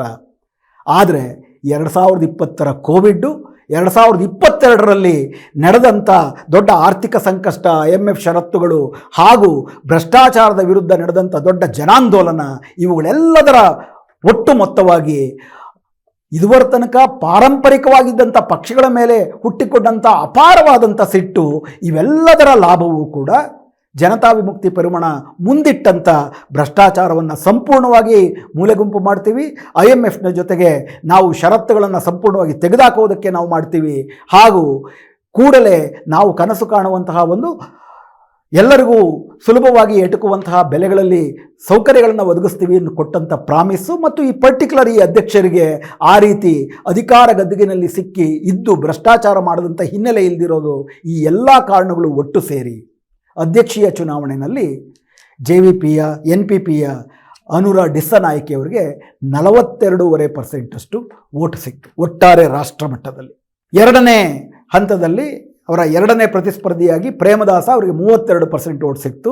ರಾಣಿಲ್ ವಿಕ್ರಮಸಿಂಘೆ ಅವರೇನಿದ್ರು ಅವ್ರಿಗೆ ಬರೀ 3% ವೋಟ್ ಸಿಕ್ತು, 18% ವೋಟ್ ಸಿಕ್ತು. ಹಾಗೂ ರಾಜಪಕ್ಸೆಗಳ ಮಗ ಇನ್ನೊಬ್ಬ ಮರಿ ರಾಜಪಕ್ಸ ಎಲೆಕ್ಷನ್ಗೆ ನಿಂತಿದ್ದ ಅವ್ರಿಗೆ ಬರೀ 3% ವೋಟ್ ಸಿಕ್ತು. ಎಲೆಕ್ಷನ್ ಡಿಕ್ಲೇರ್ ಆಗಿ ಅದರ ಪ್ರಕಾರ ಶ್ರೀಲಂಕಾದ ಚುನಾವಣಾ ವ್ಯವಸ್ಥೆಯಲ್ಲಿ ಅಧ್ಯಕ್ಷರಾಗಿ ಡಿಕ್ಲೇರ್ ಆಗಬೇಕು ಅಂದರೆ ಕನಿಷ್ಠ 50% ವೋಟ್ ಶೇರ್ ಬರಬೇಕು. 3 ಅಂದರೆ first preference, second preference, third preference ಅಂತ 3 ಬಗೆಯ ವೋಟ್ ಹಾಕ್ಬೋದು. ಅದು ಮರ್ತೇ ಹೋಗಿತ್ತು ಜನರಿಗೆ, ಯಾಕಂದರೆ 40 ವರ್ಷದಿಂದ ಫಸ್ಟ್ ಪ್ರಿಫರೆನ್ಸ್ ವೋಟಲ್ಲೇ 50% ವೋಟು ಚುನಾಯಿತ ಅಧ್ಯಕ್ಷರಿಗೆ ಸಿಗ್ತಾ ಇತ್ತು. ಫಸ್ಟ್ ಟೈಮ್ 42.5%, 50%ಗಿಂತ ಕಡಿಮೆ ಇರೋ ಒಬ್ಬ ಅಧ್ಯಕ್ಷರಿಗೆ ಸೆಕೆಂಡ್ ಪ್ರಿಫರೆನ್ಸ್ ವೋಟುಗಳನ್ನು ಕೂಡ ಲೆಕ್ಕ ಹಾಕುವ ಪರಿಸ್ಥಿತಿ ಬಂತು. ಆದರೂ ಕೂಡ ಅದು ಹೆಚ್ಚು ವೋಟುಗಳಾಗಿರಲಿಲ್ಲ. ಆದ್ದರಿಂದ 50%ಕ್ಕಿಂತ ಕಡಿಮೆ ಇದ್ದರೂ ಕೂಡ ಅತಿ ಹೆಚ್ಚು ವೋಟುಗಳನ್ನು ಪಡ್ಕೊಂಡಿರುವಂಥ ಅನುರಾ ಡಿಸನಾಯಕೆಯವ್ರನ್ನ ಅಧ್ಯಕ್ಷರು ಅಂತೇಳಿ ಚುನಾವಣಾ ಆಯೋಗ ಘೋಷಣೆ ಮಾಡಿ ಇವತ್ತು ಅವರು ಅಧ್ಯಕ್ಷರಾಗಿ ಆಯ್ಕೆಯಾಗಿದ್ದಾರೆ. ಇದು ಮೇಲ್ನೋಟಕ್ಕೆ ನಮಗೆ ಕಾಣುವಂತಹ ಶ್ರೀಲಂಕಾದ ಒಟ್ಟಾರೆ ಚುನಾವಣೆಯ ಫಲಿತಾಂಶ. ಇದರಲ್ಲಿ ಇನ್ನೊಂದಷ್ಟು ಆಳಕ್ಕೆ ನೀವು ಹೋಗಿ ನೋಡಿದ್ರೆ 42% ಮಾತ್ರ ಯಾಕೆ ಬಂತು, ಯಾಕೆ 50% ಬರಲಿಲ್ಲ ಅನುರಾ ಡಿಸನಾಯಕೆ ಅವರಿಗೆ ಅಂತ ನೀವು ನೋಡಿದ್ರೆ, ತಮಿಳರು ಮತ್ತು ಮುಸ್ಲಿಮರು ಅಂದರೆ ಶ್ರೀಲಂಕಾದ ಬಹುಸಂಖ್ಯಾತ ಅಲ್ಪಸಂಖ್ಯಾತರು ಇರುವಂತಹ ಪ್ರದೇಶಗಳಲ್ಲಿ ಅಲ್ಲಿಯ ಜನ ಮೊದಲು ವೋಟ್ ಹಾಕಿದ್ದೇ ಕಡಿಮೆ, ಹಾಕಿರುವ ವೋಟುಗಳಲ್ಲಿ ಅತಿ ಹೆಚ್ಚು ವೋಟು ಪಡೆದದ್ದು ಮೊದಲು ಪ್ರೇಮದಾಸ, ಎರಡನೇದಾಗಿ ವಿಕ್ರಮ್ ಸಿಂಘೆ, ಮೂರನೇದಾಗಿ ಅಲ್ಲಿಯ ಸ್ಥಳೀಯ ತಮಿಳು ಅಭ್ಯರ್ಥಿಗಳು, ನಾಲ್ಕನೇದಾಗಿ ಅನುರಾ ಡಿಸನಾಯಕೆಯವರಿಗೆ ವೋಟ್ ಸಿಕ್ಕಿದೆ. ಅದರಲ್ಲಿ ಒಟ್ಟಾರೆ ವೋಟ್ ಹಾಕಿರೋದ್ರಲ್ಲಿ ಇಡೀ ಸಿಮ್ಮಳಿಯ ಪ್ರಾಂತದಲ್ಲಿ ಅವರಿಗೆ 60%, 50% ಆ ಪ್ರಮಾಣದಲ್ಲಿ ವೋಟ್ ಸಿಕ್ಕರೂ ಕೂಡ ತಮಿಳು ಮುಸ್ಲಿಂ ಪ್ರಾಂತ್ಯಗಳಲ್ಲಿ ಅವರಿಗೆ ಸಿಕ್ಕಿರುವ ವೋಟಿನ ಪ್ರಮಾಣ ಕೇವಲ 10ರಿಂದ 13% ಮಾತ್ರ. ಯಾಕೆ ಹೀಗಾಯಿತು? ಇದರ ಭವಿಷ್ಯ ಏನು? ಇದು ಏನನ್ನು ಸೂಚಿಸುತ್ತೆ? ಇದನ್ನು ನಾವು ಅರ್ಥ ಮಾಡ್ಕೊಳ್ಳಿಲ್ಲ ಅಂದರೆ, ಮಾಧ್ಯಮಗಳಲ್ಲಿ ಬರ್ತಿರೋದನ್ನು ಅರ್ಥ ಮಾಡಿಕೊಂಡ್ರೆ ಮಾಧ್ಯಮಗಳಲ್ಲೂ ಕೂಡ ಮೋದಿ ಬಗ್ಗೆ ಸುಮಾರಷ್ಟು ಬರುತ್ತೆ, ಬೇರೆ ಬೇರೆ ವಿಷಯಗಳ ಬಗ್ಗೆ ಬರುತ್ತೆ. ಅದರಲ್ಲಿ ಹೇಳದಿರುವಂತಹ ಸತ್ಯಗಳು ವಾಕ್ಯಗಳ ನಡುವೆ ಸತ್ತು ಮಲಗಿರುತ್ತೆ. ಅದನ್ನು ಎಬ್ಬಿಸಿದಾಗ ನಮಗೆ ಅದರ ಅರ್ಥ ಗೊತ್ತಾಗುತ್ತೆ. ವಿಷಯ ಏನಪ್ಪ ಅಂತಂದರೆ, ಅನುರಾ ಡಿಸನಾಯಕೆಯವರು ನಾನು ಈಗಾಗಲೇ ಹೇಳಿದಾಗೆ ಜನತಾ ವಿಮುಕ್ತಿ ಪೆರಮಣ 1960ರಲ್ಲಿ ಸಿಮ್ಮಳಿಯ ಬಡವರು, ರೈತರು, ಕೂಲಿಗಳು, ಕಾರ್ಮಿಕರು ಇಡೀ ಸಿಮ್ಮಳವನ್ನು ಒಂದು ಸಮಾಜವಾದಿ ಶ್ರೀಲಂಕಾವನ್ನಾಗಿ ಕಟ್ಟಿಕೊಳ್ಳಬೇಕು ಅಂತೇಳಿ ರೂಪಿಸ್ಕೊಂಡಂಥ ಒಂದು ಪಕ್ಷ, ಒಂದು ಮಾರ್ಕ್ಸ್ವಾದಿ ಮಾವೋವಾದದ ಹಿನ್ನೆಲೆಯಿಂದ ಈ ಒಂದು ಶ್ರೀಲಂಕಾ ಇವತ್ತು ಕೂಡ ಬ್ರಿಟಿಷರು ಬಿಟ್ಟೋದ್ರೂ ಕೂಡ ಶ್ರೀಲಂಕಾದ ನಿಜವಾದ ಆಳ್ವಿಕೆ ಮಾಡ್ತಿರೋದು ಇಲ್ಲಿರುವಂತಹ ಬೌದ್ಧ ಧರ್ಮವನ್ನು ಸ್ವೀಕರಿಸಿದರೂ ಕೂಡ ಬೌದ್ಧ ಧರ್ಮದ ಮಠಗಳು ದೊಡ್ಡ ಭೂಮಾಲೀಕರಾಗಿದ್ದಾರೆ ಮತ್ತು ಅಲ್ಲಿರುವ ಭೂಮಾಲೀಕರು ದೊಡ್ಡ ಬಂಡವಾಳಶಾಹಿಗಳೇ ನಮ್ಮನ್ನು ಆಳ್ತಾ ಇದ್ದಾರೆ. ಇಡೀ ಶ್ರೀಲಂಕಾದ ಆರ್ಥಿಕತೆಯನ್ನು ಸಮಾಜವಾದಿಯಾಗಿ ಬದಲಿಸಬೇಕು, ಇಡೀ ಸಂಪನ್ಮೂಲಗಳನ್ನು ರಾಷ್ಟ್ರೀಕರಣ ಮಾಡಿ ಜನರ ನಡುವೆ ಸಮಾನವಾಗಿ ಹಂಚಬೇಕು ಅನ್ನೋ ಆಶಯ ಆ ಕಾಲಘಟ್ಟದ್ದು. ಇನ್ಫ್ಯಾಕ್ಟ್ ಆ ಕಾಲಘಟ್ಟದಲ್ಲಿ ಇಡೀ ದಕ್ಷಿಣ ಏಷ್ಯಾದಲ್ಲಿರ್ಬೋದು, ಆಫ್ರಿಕಾದಲ್ಲಿರ್ಬೋದು, ಲ್ಯಾಟಿನ್ ಅಮೇರಿಕಾದಲ್ಲಿರ್ಬೋದು ಈ ರೀತಿ ತಮ್ಮ ತಮ್ಮ ದೇಶಗಳನ್ನು ಒಂದು ಸಮಾಜವಾದಿಯನ್ನಾಗಿ ಪುನರ್ರಚಿಸಬೇಕು ಅನ್ನುವಂತಹ ದೊಡ್ಡ ದೊಡ್ಡ ಸಶಸ್ತ್ರ ಹೋರಾಟಗಳು ಹೆಚ್ಚು ಕಡಿಮೆ ಎಲ್ಲ ದೇಶದಲ್ಲೂ ನಡೀತು. ಅದರ ಭಾಗವಾಗಿಯೇ ಭಾರತದಲ್ಲೂ ಕೂಡ 67ರಲ್ಲಿ ನಕ್ಸಲೈಟ್ ಚಳುವಳಿ ಕೂಡ ಹುಟ್ಟಿದ್ದು ಅನ್ನೋದು ತಾವು ಗಮನಿಸ್ಬೋದು. ಅದರ ಭಾಗವಾಗಿಯೇ ಶ್ರೀಲಂಕಾದಲ್ಲೂ ಕೂಡ ಅದೇ ಆಶಯದ ಚಳುವಳಿ ಒಂದು ಹುಟ್ಟುಕೊಳ್ತು. 1971ರಲ್ಲಿ ಅವರು ಒಂದು ದೊಡ್ಡ ಕ್ರಾಂತಿ, ಒಂದು ದಂಗೆಯನ್ನೇ ಶುರು ಮಾಡ್ತಾರೆ ಇಡೀ ಶ್ರೀಲಂಕಾದ ವಿರುದ್ಧ. ಆವಾಗ ಸಿರಿಮಾವೋ ಬಂಡಾರ ನಾಯಕೆ ಅಂತ ಅಂದ್ಬಿಟ್ಟು ಪ್ರಧಾನ ಅಧ್ಯಕ್ಷರವರು, ಅವಾಗ ಪ್ರಧಾನಮಂತ್ರಿಗಳು. ಆ ಪ್ರಧಾನಮಂತ್ರಿಗಳಿಗೆ ಚೈನಾ ಬೆಂಬಲ ಕೊಡುತ್ತೆ, ಪಾಕಿಸ್ತಾನ ಬೆಂಬಲ ಕೊಟ್ಟು ಈ ದಂಗೆಯನ್ನು ಹತ್ತಿಕ್ತಾರೆ. ಅವಾಗ ಆ ದಂಗೆ ಹತ್ತಿಕ್ಕದ್ರಿಂದಲೇ ಲಕ್ಷಾಂತರ ಸಾವಿರಾರು ಜನ ಜನತಾ ವಿಮುಕ್ತಿ ಪರಿಮಳದ ಸೈನಿಕರು ಕೊಲೆ ಆಗ್ತಾರೆ, ಯೋಧರು, ಕ್ರಾಂತಿಕಾರಿಗಳು ಹುತಾತ್ಮರಾಗ್ತಾರೆ ಅವರೆಲ್ಲ. ಆದರೆ ಆ ಚಳುವಳಿ ಒಂದು ಆಶಯವಾಗಿ ಹಾಗೆ ಉಳ್ಕೊಳ್ಳುತ್ತೆ. ಇದು ಜನತಾ ವಿಮುಕ್ತಿ ಪರಿಮಳದ ಮೊದಲನೇ ಹಂತ. ಆ ಮೊದಲನೇ ಹಂತದಲ್ಲಿ ಇಡೀ ಶ್ರೀಲಂಕಾದ ಜನರೆಲ್ಲರೂ ಕೂಡ ಒಂದೇ, ಸಮಬಾಳು ಸಮಪಾಲು, ಇದು ಆಗಿನ ಆಶಯ ಆಗಿತ್ತು. ಅದಾದ ನಂತರದಲ್ಲಿ 1983ರಲ್ಲಿ ನಾವೀಗಾಗಲೇ ಚರ್ಚೆ ಮಾಡಿದಾಗೆ ಆಗ ರೂಪುಗೊಂಡಂಥ ಶ್ರೀಲಂಕಾದ ರಾಜಕಾರಣದಲ್ಲಿ ಸಿಂಹಳವೇ ಪ್ರಥಮ ಭಾಷೆ ಹಾಗೂ ಶ್ರೀಲಂಕಾ ಒಂದು ಪ್ರಜಾತಾಂತ್ರಿಕ ರಾಷ್ಟ್ರವಾಗಿದ್ದರೂ ಕೂಡ, ಸೆಕ್ಯುಲಾರ್ ರಾಷ್ಟ್ರವಾಗಿದ್ದರೂ ಕೂಡ ಬೌದ್ಧ ಧರ್ಮಕ್ಕೆ ಪ್ರಥಮ ಪ್ರಾಶಸ್ತ್ಯ. ಆರ್ಟಿಕಲ್ 9 ಸಂವಿಧಾನದ ಆರ್ಟಿಕಲ್ 9ರ ಪ್ರಕಾರ ಸಿಂಹಳದಲ್ಲಿ ಬೌದ್ಧರಿಗೆ ಪ್ರಥಮ ಪ್ರಾಶಸ್ತ್ಯ, ಸಿಂಹಳಕ್ಕೆ ಪ್ರಥಮ ಪ್ರಾಶಸ್ತ್ಯ, ಉಳಿದ ಧರ್ಮೀಯರು ಮತ್ತು ಉಳಿದ ಭಾಷಿಕರು ಅದಕ್ಕೆ ಅಧೀನರಾಗಿ 2ನೇ ದರ್ಜೆ ಪ್ರಜೆಗಳು ಅನ್ನೋದು ಸಾಂವಿಧಾನಿಕ ತಿದ್ದುಪಡಿಯಾಯಿತು. ಇದರ ವಿರುದ್ಧ ಪ್ರಧಾನವಾಗಿ ಹಿಂದೂಗಳಾಗಿದ್ದಂಥ ಹಿಂದೂ ತಮಿಳರು, ತಮಿಳು ಭಾಷಿಕರು, ಮುಸ್ಲಿಮರು ಇವರೆಲ್ಲರೂ ಕೂಡ ಇದು ಅನ್ಯಾಯ ಅನ್ನುವಂಥ ಹೋರಾಟ ಸಣ್ಣಗೆ ಪ್ರಾರಂಭ ಆಯಿತು. 83ರಲ್ಲಿ ತಮಿಳು ಭಾಷಿಕರು ತಮಗಾದಂಥ ಅನ್ಯಾಯದ ವಿರುದ್ಧ ಹೋರಾಟ ನಡೆಯುತ್ತಿದ್ದಾಗ ಅದರ ವಿರುದ್ಧ ಸಿಂಹಳಿಯ ದುರಭಿಮಾನ ಹೊಂದಿದ್ದಂಥ ಬೌದ್ಧ ಭಿಕ್ಷುಗಳು, ಕಾವಿ ಹಾಕೊಂಡ್ಬಿಟ್ರೆ ಬಟ್ಟೆ ಹಾಕೊಂಡ್ರೆ ಬೌದ್ಧರಾಗೋದಿಲ್ವಲ್ಲ, ಭಿಕ್ಕುಗಳು ನಮ್ಮ ದೇಶದ ಬಜರಂಗಿಗಳ ಥರ ಬೀದಿ ಬೀದಿಗಳಲ್ಲಿ ತಮಿಳರ ಕಗ್ಗೊಲೆಗಳನ್ನು ಮಾಡಿದ್ರು. ಶ್ರೀಲಂಕಾದ ಸೆರೆಮನೆಯಲ್ಲಿದ್ದಂಥ ತಮಿಳರ ಕಗ್ಗೊಲೆಗಳು ಕೂಡ ಆಯಿತು. ಇದು ದೊಡ್ಡ ರೀತಿಯಲ್ಲಿ ಬದುಕುಳಿಬೇಕು ಅಂತಂದರೆ ನಾವು ಕೂಡ ಶ್ರೀಲಂಕಾದ ಸೈನ್ಯದ ವಿರುದ್ಧ, ವ್ಯವಸ್ಥೆಯ ವಿರುದ್ಧ ಸಶಸ್ತ್ರ ಹೋರಾಟ ಮಾಡಬೇಕು ಅನ್ನುವ ಚಿಂತನೆಯನ್ನು ತಮಿಳರಲ್ಲಿ ಬಿತ್ತಿತು. ಅದರ ಭಾಗವೇನೆ ಬೇರೆ ಬೇರೆ ಹಲವಾರು, ಅದು ಬೇರೆಯೇ ಇನ್ನೊಂದು ಸುದೀರ್ಘ ಕತೆ. LTTE ಕೂಡ ಅಲ್ಲಿ ರೂಪುಗೊಳ್ತು. ಬೇರೆ ಎಲ್ಲ ಸಶಸ್ತ್ರ ಹೋರಾಟ ಮಾಡುವಂತಹ ಇತರ ತಮಿಳು ಸಂಘಟನೆಗಳನ್ನು ಅದು ಬರ್ಬರವಾಗಿ ಅದು ಕೂಡ ದಮನ ಮಾಡಿ, ಭಿನ್ನಾಭಿಪ್ರಾಯಗಳನ್ನು ಒಳಗಡೆ ಕೂಡ ಬರ್ಬರವಾಗಿ ಕ್ರೂರವಾಗಿ ದಮನಿಸಿ ಶ್ರೀಲಂಕಾದ ವಿರುದ್ಧ ದೊಡ್ಡ ಚಾಲೆಂಜ್ ಆಗಿ ಬಂತದು. 1983ರಿಂದ 87ರ ತನಕ ಇಡೀ ಉತ್ತರ ಶ್ರೀಲಂಕಾದ ಜಾಫ್ನಾದ ಪ್ರಾಂತ್ಯದಲ್ಲಿ ಈ ರೀತಿ ತಮಿಳರು ಸಾರ್ವಭೌಮ ಸ್ವತಂತ್ರ ರಾಷ್ಟ್ರಕ್ಕಾಗಿ ದೊಡ್ಡ ಹೋರಾಟ ಪ್ರಾರಂಭಿಸಿದಾಗ ಇದು ಹೀಗೆ ತಮಿಳರು ಅಂತಂದರೆ ತಮಿಳರು, ಜಾಫ್ನಾದ ತಮಿಳರು ಶ್ರೀಲಂಕಾದ ಮೂಲ ತಮಿಳರಾದರೂ ಕೂಡ ತಮಿಳುನಾಡಿನ ತಮಿಳರ ಜೊತೆ ಹತ್ತಿರದ ಸಂಬಂಧವೇ ಇರೋದು. ತಮಿಳುನಾಡು ಭಾರತದ ಭಾಗ, ಹೀಗಾಗಿ ಭಾರತದ ರಾಜಕಾರಣದ ಮೇಲೂ ಕೂಡ ಅದು ಪ್ರಭಾವ ಬೀರ್ತಿತ್ತು. ಶ್ರೀಲಂಕಾದ ತಮಿಳರಿಗೆ ಆಗ್ತಿರುವಂಥ ಈ ಅನ್ಯಾಯವನ್ನು ತಡೆಗಟ್ಟಬೇಕು ಅನ್ನುವ ರೀತಿಯಲ್ಲಿ ಆಗಿದ್ದಂಥ ಬಂಡಾರ ಅಧ್ಯಕ್ಷರ ಜೊತೆ ಮಾತುಕತೆಯನ್ನು ಮಾಡಿ 1987ರಲ್ಲಿ ರಾಜೀವ್ ಗಾಂಧಿಯವರ ನೇತೃತ್ವದಲ್ಲಿ 1987ರ ಇಂಡೋ ಶ್ರೀಲಂಕಾ ಅಕಾರ್ಡ್ ಅಂತ ಒಂದಾಗುತ್ತೆ.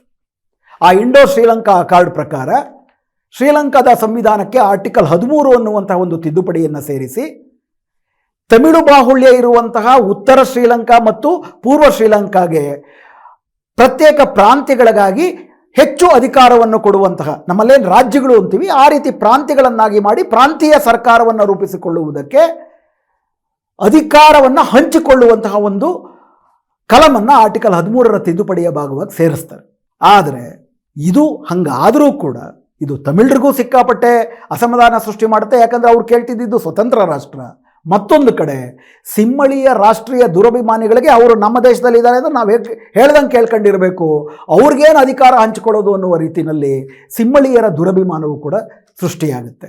ಇನ್ಫ್ಯಾಕ್ಟ್ ಪ್ರಾರಂಭದಲ್ಲಿ ಒಂದು ಸಮಾಜವಾದಿ ಶ್ರೀಲಂಕಾವನ್ನು ಕಟ್ಟುವ ಉದ್ದೇಶ ಹೊಂದಿದ್ದಂಥ ಜನತಾ ವಿಮುಕ್ತಿ ಪೆರಮಣ ದಂಗೆ ನಂತರ ಪೆಟ್ಟನ್ನು ತಿಂದು ತನ್ನ ಆಶಯವನ್ನೇ ಬದಲಾಯಿಸಿಕೊಂಡು 1980 ನಂತರಕ್ಕೆ ಬರುವಷ್ಟರಲ್ಲಿ ಅವರು ಯಾವ ಕಾರಣಕ್ಕೂ ಕೂಡ ತಮಿಳರ ಭಾಷೆಗೂ ಪ್ರಾಶಸ್ತ್ಯ ಕೊಡಬಾರ್ದು, ಬೌದ್ಧರಲ್ಲದ ಇತರ ಧರ್ಮಗಳಿಗೂ ಪ್ರಾಶಸ್ತ್ಯ ಕೊಡಬಾರ್ದು, ಸಿಂಹಳದಲ್ಲಿ ಬೌದ್ಧ ಧರ್ಮಕ್ಕೆ ಪ್ರಾಶಸ್ತ್ಯ, ಸಿಂಹಳೀಯ ಭಾಷೆಗೆ ಪ್ರಾಶಸ್ತ್ಯ, ಸಿಂಹಳೀಯರಿಗೆ ಪ್ರಧಾನ ಪ್ರಾಶಸ್ತ್ಯ, ಹೀಗಾಗಿ ಪ್ರತ್ಯೇಕಗೊಳ್ಳುವುದಕ್ಕೆ ಹೋರಾಟ ಮಾಡ್ತಿರುವಂಥ LTTEರನ್ನ ಕಗ್ಗೊಲೆ ಮಾಡಿ ಬಗ್ಗು ಬಡಿಬೇಕು ಅನ್ನುವಂತಹ ತೀರ್ಮಾನಕ್ಕೆ ಬಂದು 1987ರಲ್ಲಿ ಇಂಡಿಯಾ ಶ್ರೀಲಂಕಾ ಒಪ್ಪಂದದ ವಿರುದ್ಧ ಎರಡನೇ ಮಹಾದಂಗೆಯನ್ನು ಮಾಡ್ತಾರೆ. ಮೊದಲನೇ ದಂಗೆ ಸರ್ವರಿಗೂ ಸಮಪಾಲು ಸರ್ವರಿಗೂ ಸಮಬಾಳು ಅನ್ನುವಂತಹ ಸಮಾಜವಾದಿ ಆಶಯದ ದಂಗೆ, ಅದು ಬಗ್ಗು ಬಡಿಯಲ್ಪಡ್ತದೆ. ಎರಡನೇ ದಂಗೆ ಸಿಂಹಳವನ್ನು ಒಂದು ಬೌದ್ಧ ಸಿಂಹಳೀಯ ದುರಭಿಮಾನಿ ದೇಶವನ್ನಾಗಿ ರೂಪಿಸಬೇಕು, ಅದನ್ನು ವಿರೋಧಿಸಿದವ್ರನ್ನ ಬಗ್ಗು ಬಡಿಬೇಕು ಅನ್ನೋ ರೀತಿಯಲ್ಲಿ ಮಾಡಿದಂಥ ದಂಗೆ. ಅದನ್ನು ಕೂಡ ಬಗ್ಗು ಬಡಿತಾರೆ, ಅದು ಬೇರೆ ಪ್ರಶ್ನೆ. ನಿಮ್ಗೆ ಆಮೇಲೆ ಗೊತ್ತೇ ಇದೆ 1989ರಲ್ಲಿ ತಮಿಳರ ಪರವಾಗಿರ್ತೀವಿ ಅಂತ ಇದ್ದಂಥ ಭಾರತ ಆವಾಗ 89ರಲ್ಲಿ ಇಂಡಿಯನ್ ಪೀಸ್ ಕೀಪಿಂಗ್ ಫೋರ್ಸನ್ನು ಕರೆಸಿ ತಮಿಳರನ್ನೇ ಬಗ್ಗು ಬಿಡೋದು, ಅದನ್ನು ಶ್ರೀಲಂಕಾದ ಒಳಗಡೆ ಶ್ರೀಲಂಕಾಕ್ಕೆ ಅಧೀನವಾಗುವ ಪ್ರಯತ್ನವನ್ನು ಮಾಡಿಕೊಡ್ತು. ಅದರ ವಿರುದ್ಧ ದೊಡ್ಡ ಮಟ್ಟದಲ್ಲಿ ಶ್ರೀಲಂಕಾದ ಜಾಫ್ನಾ ತಮಿಳರು LTTE ನೇತೃತ್ವದಲ್ಲಿ ರಕ್ತಸಿಕ್ಕವಾದಂಥ ಯುದ್ಧ ಮಾಡಿದ್ರು. ಭಾರತದ ಸೈನಿಕರು ಸುಮಾರು ಜನ ಸತ್ರು, IPKFನ ವಾಪಸ್ ಕರೆಸ್ಕೊಳ್ಬೇಕಾಯಿತು. ಇದರ ಭಾಗವಾಗಿ ದೊಡ್ಡ ಮಟ್ಟದಲ್ಲಿ LTTEಗೂ ಕೂಡ ಜಗತ್ತಿನಲ್ಲೇ ಒಂದು ದೊಡ್ಡ ಮಾನ್ಯತೆ ಸಿಕ್ತು, ಭಾರತದ ಸೈನ್ಯವನ್ನೇ ಹಿಂದೆ ಕಳಿಸ್ಬೇಕಾಯಿತು ಅಂತೇಳಿ. 1991ರಲ್ಲಿ ಈ ರೀತಿ ರಾಜೀವ್ ಗಾಂಧಿ ತಮಿಳರ ವಿಷಯಕ್ಕೆ ಅನ್ಯಾಯ ಮಾಡಿದ್ರು ಅಂತೇಳಿ LTTEನ ಒಂದು ತುಕಡಿ 1991ರ ಚುನಾವಣೆಯಲ್ಲಿ ಶ್ರೀಪೆರಂಬದೂರಿನಲ್ಲಿ ಚುನಾವಣಾ ಪ್ರಚಾರದಲ್ಲಿದ್ದಾಗ ರಾಜೀವ್ ಗಾಂಧಿಯನ್ನು ಅತ್ಯಂತ ಕ್ರೂರವಾಗಿ ಕೊಂದಾಕಿದ್ದನ್ನು ಕೂಡ ನಾವು ನೋಡಿದ್ವಿ. ಅದಾದಮೇಲೆ ಯಾರ್ಯಾರು ಅದರಲ್ಲಿ ಭಾಗ್ಯಸ್ಥರಾದರೂ ಅವರೆಲ್ಲರೂ ಸಿಕ್ಕರು, ಅವರೆಲ್ಲರಿಗೂ ಶಿಕ್ಷೆ ಆಯಿತು. ಕೆಲವರು ಸುಮಾರಷ್ಟು ವರ್ಷಗಳ 20 ವರ್ಷಕ್ಕೂ ಹೆಚ್ಚು ಕಾಲ ಜೈಲು ಅನುಭವಿಸಿ ಮೊನ್ನೆ ಒಂದಿಬ್ಬರು ಬಿಡುಗಡೆ ಆದರು. ಇವೆಲ್ಲವೂ ಕೂಡ ನಿಮಗೆ ಗೊತ್ತಿರೋ ವಿಷಯ. ಆದರೆ ಇವತ್ತು ಅಧಿಕಾರಕ್ಕೆ ಬಂದಿರುವಂತಹ ಅನುರಾ ಡಿಸಾನಾಯಕೆಯವರ ಜನತಾ ವಿಮುಕ್ತಿ ಪರಿಮಳ ಆಗ ಉದ್ದಕ್ಕೂ ಕೂಡ, ಆಗ ಮಾತ್ರ ಅಲ್ಲ ಉದ್ದಕ್ಕೂ ಕೂಡ ತಮಿಳರನ್ನು ಬಗ್ಗು ಬಡಿಬೇಕು, ಯಾವ ಕಾರಣಕ್ಕೂ ಕೂಡ ತಮಿಳರಿಗೆ ಪ್ರತ್ಯೇಕ ಸ್ಥಾನಮಾನ ಕೊಡಬಾರದು ಅನ್ನುವಂತಹ ಒಂದು ಸಿದ್ಧಾಂತಕ್ಕೆ ತಮ್ಮನ್ನು ತಾವು ಬದಲಾಯಿಸಿಕೊಂಡ್ರು. ಅಂದರೆ ಸಮಾಜವಾದಿ ಸಿದ್ಧಾಂತದಿಂದ ಶ್ರೀಲಂಕಾ ದುರಭಿಮಾನಿ ಸಿದ್ಧಾಂತವನ್ನು, ಒಂದು ಸಂಪತ್ತು ಹಂಚಿಕೆ ಆಗಬೇಕು ಅನ್ನೋದ್ರ ಜೊತೆಗೆ ಆ ಸಂಪತ್ತು ಪ್ರಧಾನವಾಗಿ ಸಿಂಹಳೀಯರಿಗೆ ಜೊತೆ ಇರಬೇಕು ಅನ್ನುವಂತಹ ಸಿದ್ಧಾಂತಕ್ಕೆ ಬದಲಾದರು. ಹೀಗಾಗಿ ಸಿಂಹಳದಲ್ಲಿ ದೊಡ್ಡ ಮಟ್ಟದಲ್ಲಿ ಬೆಳೀತಿದ್ದಂಥ ಒಂದು ಸಿಂಹಳೀಯ ದುರಭಿಮಾನಿ ರಾಜಕಾರಣದ ಭಾಗವಾದರು ಜನತಾ ವಿಮುಕ್ತಿ ಪೆರಮಣ. ಆ ನಂತರ 2000 ತನಕ ಅವರು ಆ ನಂತರ ಸಶಸ್ತ್ರ ಹೋರಾಟ ಎಲ್ಲ ಕೈಬಿಟ್ಟು ಪಾರ್ಲಿಮೆಂಟರಿ ಡೆಮಾಕ್ರಸಿಯ ಪದ್ಧತಿನಲ್ಲೂ ಸೇರಿಕೊಂಡ್ರು. 2000ರಲ್ಲಿ ಚಂದ್ರಿಕಾ ಕುಮಾರತಂಗೆ ಪ್ರಧಾನಮಂತ್ರಿಯ ಅಧ್ಯಕ್ಷರಾಗಿದ್ದಾಗ ಅವರು ಅದರಲ್ಲಿ ಕೃಷಿ ಮಂತ್ರಿಯಾಗಿ ಕೂಡ ಇದೇ ಅನುರಾ ಡಿಸಾನಾಯಕೆ ಅವರು ಸೇರ್ಕೊಂಡಿದ್ದರು. 2004ರಲ್ಲಿ ಸುನಾಮಿ ಬಂದದ್ದು ನಿಮ್ಮೆಲ್ಲರಿಗೂ ಕೂಡ ಗೊತ್ತಿರ್ಬೋದು. ಇಡೀ ಶ್ರೀಲಂಕಾವನ್ನು ಕೂಡ ದೊಡ್ಡ ಮಟ್ಟದಲ್ಲಿ ಅದು ನಾಶ ಮಾಡಿತು. ಭಾರತದ ಕಡಲ ದಂಡೆಗಳಲ್ಲೂ ಕೂಡ ಅಪಾರವಾದಂಥ ನಷ್ಟಗಳನ್ನು ಅದು ಉಂಟು ಮಾಡಿತು. ಆದರೆ ಆ ಸುನಾಮಿಯೇ ಪ್ರಧಾನವಾಗಿ LTTEಯ ಎಲ್ಲ ಶಕ್ತಿಗಳನ್ನು ಕೂಡ ಕುಗ್ಗಿಸ್ತು. ಅವರು ಯಾಕಂದರೆ ಸಮುದ್ರದ ತಡದಲ್ಲೇ ಅವ್ರದ್ದೆಲ್ಲವೂ ಇದ್ದಿದ್ದರಿಂದ ಸರ್ವನಾಶ ಆಗುವಂಥ ಪರಿಸ್ಥಿತಿನಲ್ಲಿ 2004ರಲ್ಲಿ ಜಗತ್ತಿನಾದ್ಯಂತ ಸುನಾಮಿ ಪರಿಹಾರ ಶ್ರೀಲಂಕಾಕ್ಕೆ ಬರ್ತಿದ್ದಾಗ ಅದರಲ್ಲಿ ಒಂದು ಚೂರು ಕೂಡ ತಮಿಳು ಪ್ರಾಂತ್ಯಕ್ಕೆ ಹೋಗಬಾರದು. ತಮಿಳು ಪ್ರಾಂತ್ಯಕ್ಕೆ ಪರಿಹಾರ ಹೋದರೆ ಅದನ್ನು ಬಳಸ್ಕೊಂಡು ಅವರು ಇನ್ನೂ ಹೆಚ್ಚು ಬಲಿಷ್ಠರಾಗ್ತಾರಾದ್ರಿಂದ ಯಾವ ಕಾರಣಕ್ಕೂ ಈ ಪರಿಹಾರವನ್ನು ಜಾಗತಿಕವಾಗಿರೋ NGOಗಳನ್ನು ಬೀದಿಲಿ ನಿಲ್ಲಿಸೊಡಿಬೇಕು, ಅವ್ರನ್ನ ತಮಿಳು ಪ್ರಾಂತ್ಯಕ್ಕೆ ಬಿಡಬಾರ್ದು ಅನ್ನೋದು ಕೂಡ JVP ಹಾಗೂ ಅನುರಾ ಡಿಸಾನಾಯಕೆಯವರ ಒಂದು ಘೋಷಣೆಯ ಭಾಗವೇ ಆಗಿತ್ತು. 2004ರಲ್ಲಿ ಅವರು ಇನ್ಫ್ಯಾಕ್ಟ್ ಚಂದ್ರಿಕಾ ಕುಮಾರತಂಗೆ ಅವರ ಕೃಷಿ ಮಂತ್ರಿ ಆಗಿದ್ದರು. ಅದನ್ನು ಬಿಟ್ಟು ಹೊರಗಡೆ ಬರ್ತಾರೆ. 2006ರಲ್ಲಿ ಮಹೀಂದ್ರ ರಾಜಪಕ್ಸೆ ಅಧ್ಯಕ್ಷರಾದಾಗ ಮತ್ತು ಅತ್ಯಂತ ಕ್ರೂರವಾದಂಥ ದಮನಕಾರಿಯಾದಂಥ ಬರ್ಬರವಾದಂಥ ಯುದ್ಧವನ್ನು ತಮಿಳು LTTE ವಿರುದ್ಧ, ಆದರೆ ಸಾರಾಂಶದಲ್ಲಿ ಅಲ್ಲಿಯ ಸಾಮಾನ್ಯ ತಮಿಳರ ವಿರುದ್ಧ ಶ್ರೀಲಂಕಾ ಸರ್ಕಾರ ಶುರು ಮಾಡಿದಾಗ ಅದಕ್ಕೆ ಸಂಪೂರ್ಣವಾಗಿ ಬೆಂಬಲಕ್ಕೆ ನಿಂತದ್ದು ಜನತಾ ವಿಮುಕ್ತಿ ಪೆರಮಣ. ಎಲ್ಲಿಯ ತನಕ ಅಂತಂದರೆ ಇತ್ತೀಚೆಗೆ ಚುನಾವಣಾ ಪ್ರಚಾರಕ್ಕೆ ಹೋದಾಗಲೂ ಕೂಡ ಅಲ್ಲಿ JVPಯ ನಾಯಕರು ಮಾಡಿದಂಥ ಸಿಂಹಳೀಯರ ಪ್ರಾಂತ್ಯದಲ್ಲಿ ಮಾಡ್ತಿದ್ದಂಥ ಘೋಷಣೆ ಏನಪ್ಪ ಅಂದರೆ 2024ರ ಚುನಾವಣೆಯಲ್ಲಿ it is not the SLFP, not the UNP, not the SLPP. ಈ SLFP, UNP, SLPP ಅಲ್ಲಿರುವ ಪ್ರಧಾನಧಾರೆ ಪಕ್ಷಗಳು, only the JVP Janatha Vimukthi Peramuna and JHU ಅಂದರೆ ಜಾತಿಕ ಹೇಲ ಉರುಮಾಯ ಅಂತೇಳಿ, ಇದು ಬೌದ್ಧ ಭಿಕ್ಷುಗಳ ಉಗ್ರಗಾಮಿ ಸಂಘ, ನಮ್ಮ ಬಜರಂಗ ದಳ ಇದ್ದಾಗೆ. Only JVP and JHU said that we must finish this war and there is no other solution. ಈ ಯುದ್ಧವನ್ನು ಅಂತ್ಯಗೊಳಿಸಿ ಇವ್ರನ್ನೆಲ್ಲ ಕೊಂದಾಕಿ ಆ ಮೂಲಕ ಮಾತ್ರ ನಾವು ಈ ದೇಶದಲ್ಲಿ ಸಪರೇಟ್ ಟೆರರಿಸಮ್, LTTE ಟೆರರಿಸಮ್ನ ನಾಶ ಮಾಡಿ ಈ ದೇಶದಲ್ಲಿ ಶಾಂತಿ ಬರೋದಕ್ಕೆ ಸಾಧ್ಯ ಅಂತ ಅಂದ್ಬಿಟ್ಟು ಹೇಳಿದ್ದು. ಅಂದರೆ ಬೌದ್ಧ ಭಿಕ್ಕುಗಳ ಭಯೋತ್ಪಾದಕ ಸಂಘ ಮತ್ತು ತಾವು JVP ಅವರೇ ಈ ದೇಶದಲ್ಲಿ ಶಾಂತಿ ಸಲ್ಲಿಸಿದ್ದು. ಯಾಕಂದರೆ ತಮಿಳು ಟೆರರಿಸಮ್ನ ಸರ್ವನಾಶ ಮಾಡಿದರ ಕೀರ್ತಿ ನಮಗೆ ಸಿಗಬೇಕು ಅಂತ ಹೇಳಿದ್ರು. ಇನ್ಫ್ಯಾಕ್ಟ್ ತಮ್ಮಲ್ಲಿ ಹೊಸ ಪೀಳಿಗೆ ಜನಕ್ಕೆ ಹೆಚ್ಚು ಗೊತ್ತಿಲ್ಲದೆ ಇರ್ಬೋದು, LTTEಯ ಕ್ರೌರ್ಯ ಒಂದು ಕಡೆ ಇದ್ದರೂ ಕೂಡ ಅಲ್ಲಿ ಇಡೀ ಜಾಫ್ನಾದ ತಮಿಳರ ಮೇಲೆ ಎಂಥ ಬರ್ಬರವಾದಂಥ ಮಾನವ ಹಕ್ಕು ಉಲ್ಲಂಘನೆಗಳು ನಡೀತು ಅಂತಂದರೆ ವಿಶ್ವಸಂಸ್ಥೆ ಇದನ್ನು ಭಯೋತ್ಪಾದನೆ, ಶ್ರೀಲಂಕಾದ ಸರ್ಕಾರದ ಭಯೋತ್ಪಾದನೆ ಅಂತ ಕರೆದಿದ್ರು. ಆಗ JVP ಯಾವ ಕಾರಣಕ್ಕೂ ಇದನ್ನು ಭಯೋತ್ಪಾದನೆ ಅಂತ ಕರಿಬಾರ್ದು, ಯಾವ ಕಾರಣಕ್ಕೂ ವಿಶ್ವಸಂಸ್ಥೆಯ ಮಾನವ ಹಕ್ಕು ಸಂಘಟನೆಗಳು ಇಲ್ಲಿ ಬಂದು ಅಧ್ಯಯನ ಮಾಡಬಾರ್ದು ಅನ್ನುವಂತಹ ದೊಡ್ಡ ಹೋರಾಟವನ್ನು ಕೂಡ ಹುಟ್ಟಾಕಿದ್ರು. ನಮ್ಮ ಕಷ್ಟ ನಾವು ಬಗೆಹರಿಸ್ಕೋತೀವಿ, ವಿಶ್ವಕ್ಕೂ ಇದಕ್ಕೂ ಸಂಬಂಧ ಇಲ್ಲ ಅಂತ ಸಿಮ್ಮಳಿಯ ದುರಭಿಮಾನವನ್ನೇ ಮತ್ತೆ ಬಿತ್ತಿದ್ರು. 2009ರಲ್ಲಿ ಪ್ರಭಾಕರನ್ ಕೊಲೆಯಾಗುವುದರೊಂದಿಗೆ 16 ಲಕ್ಷ ತಮಿಳರ ಕಗ್ಗೊಲೆಯಾಗುವುದರೊಂದಿಗೆ ಈ ರಕ್ತಸಿಕ್ತ ಅಂತರ್ಯುದ್ಧ ಏನಿತ್ತು ಅದು ಕೊನೆಯಾಗ್ತದೆ. ಅದಾದ ನಂತರದಲ್ಲಿ ಈಗಾಗಲೇ ನಾನು ಪ್ರಾರಂಭದಲ್ಲಿ ಇದ್ದಂಗೆ ಸರ್ವಾಧಿಕಾರ, ಅದರದೊಂದಿಗೆ ಭ್ರಷ್ಟಾಚಾರ ಇವು ಕೂಡ ಮುಂದುವರಿಯುತ್ತೆ. ಜನತಾ ವಿಮುಕ್ತಿ ಪೆರುಮಣ ಉದ್ದಕ್ಕೂ ಕೂಡ ಶ್ರೀಲಂಕಾದ ರಾಜಕಾರಣದಲ್ಲಿ, ಅದರಲ್ಲೂ ವಿಶೇಷವಾಗಿ 1983ರ ನಂತರ ತನ್ನ ಸಮಾಜವಾದಿ ಹಿನ್ನೆಲೆಯನ್ನ 71ರ ದಂಗೆಯ ಜೊತೆಗೆ ಕೈಬಿಟ್ಟು ಆ ನಂತರದಲ್ಲಿ ಅಲ್ಪ ಸ್ವಲ್ಪ ಸಮಾಜವಾದಿ ಆಶಯಗಳೊಂದಿಗೆ ಸಿಮ್ಮಳಿಯ ದುರಭಿಮಾನಿ ರಾಜಕಾರಣದೊಂದಿಗೆ ತನ್ನನ್ನು ಗುರುತಿಸ್ಕೊಳ್ತಾ ಬಂತು. ಅದಾದ ನಂತರದಲ್ಲಿ ನಾವು ನೋಡಿದ್ದೀವಿ 2019ರಲ್ಲೂ ಕೂಡ ಅವರು ಎಲೆಕ್ಷನ್ಗೆ ನಿಂತರು, ಬರೀ 3% ಓಟ್ ಸಿಕ್ತು.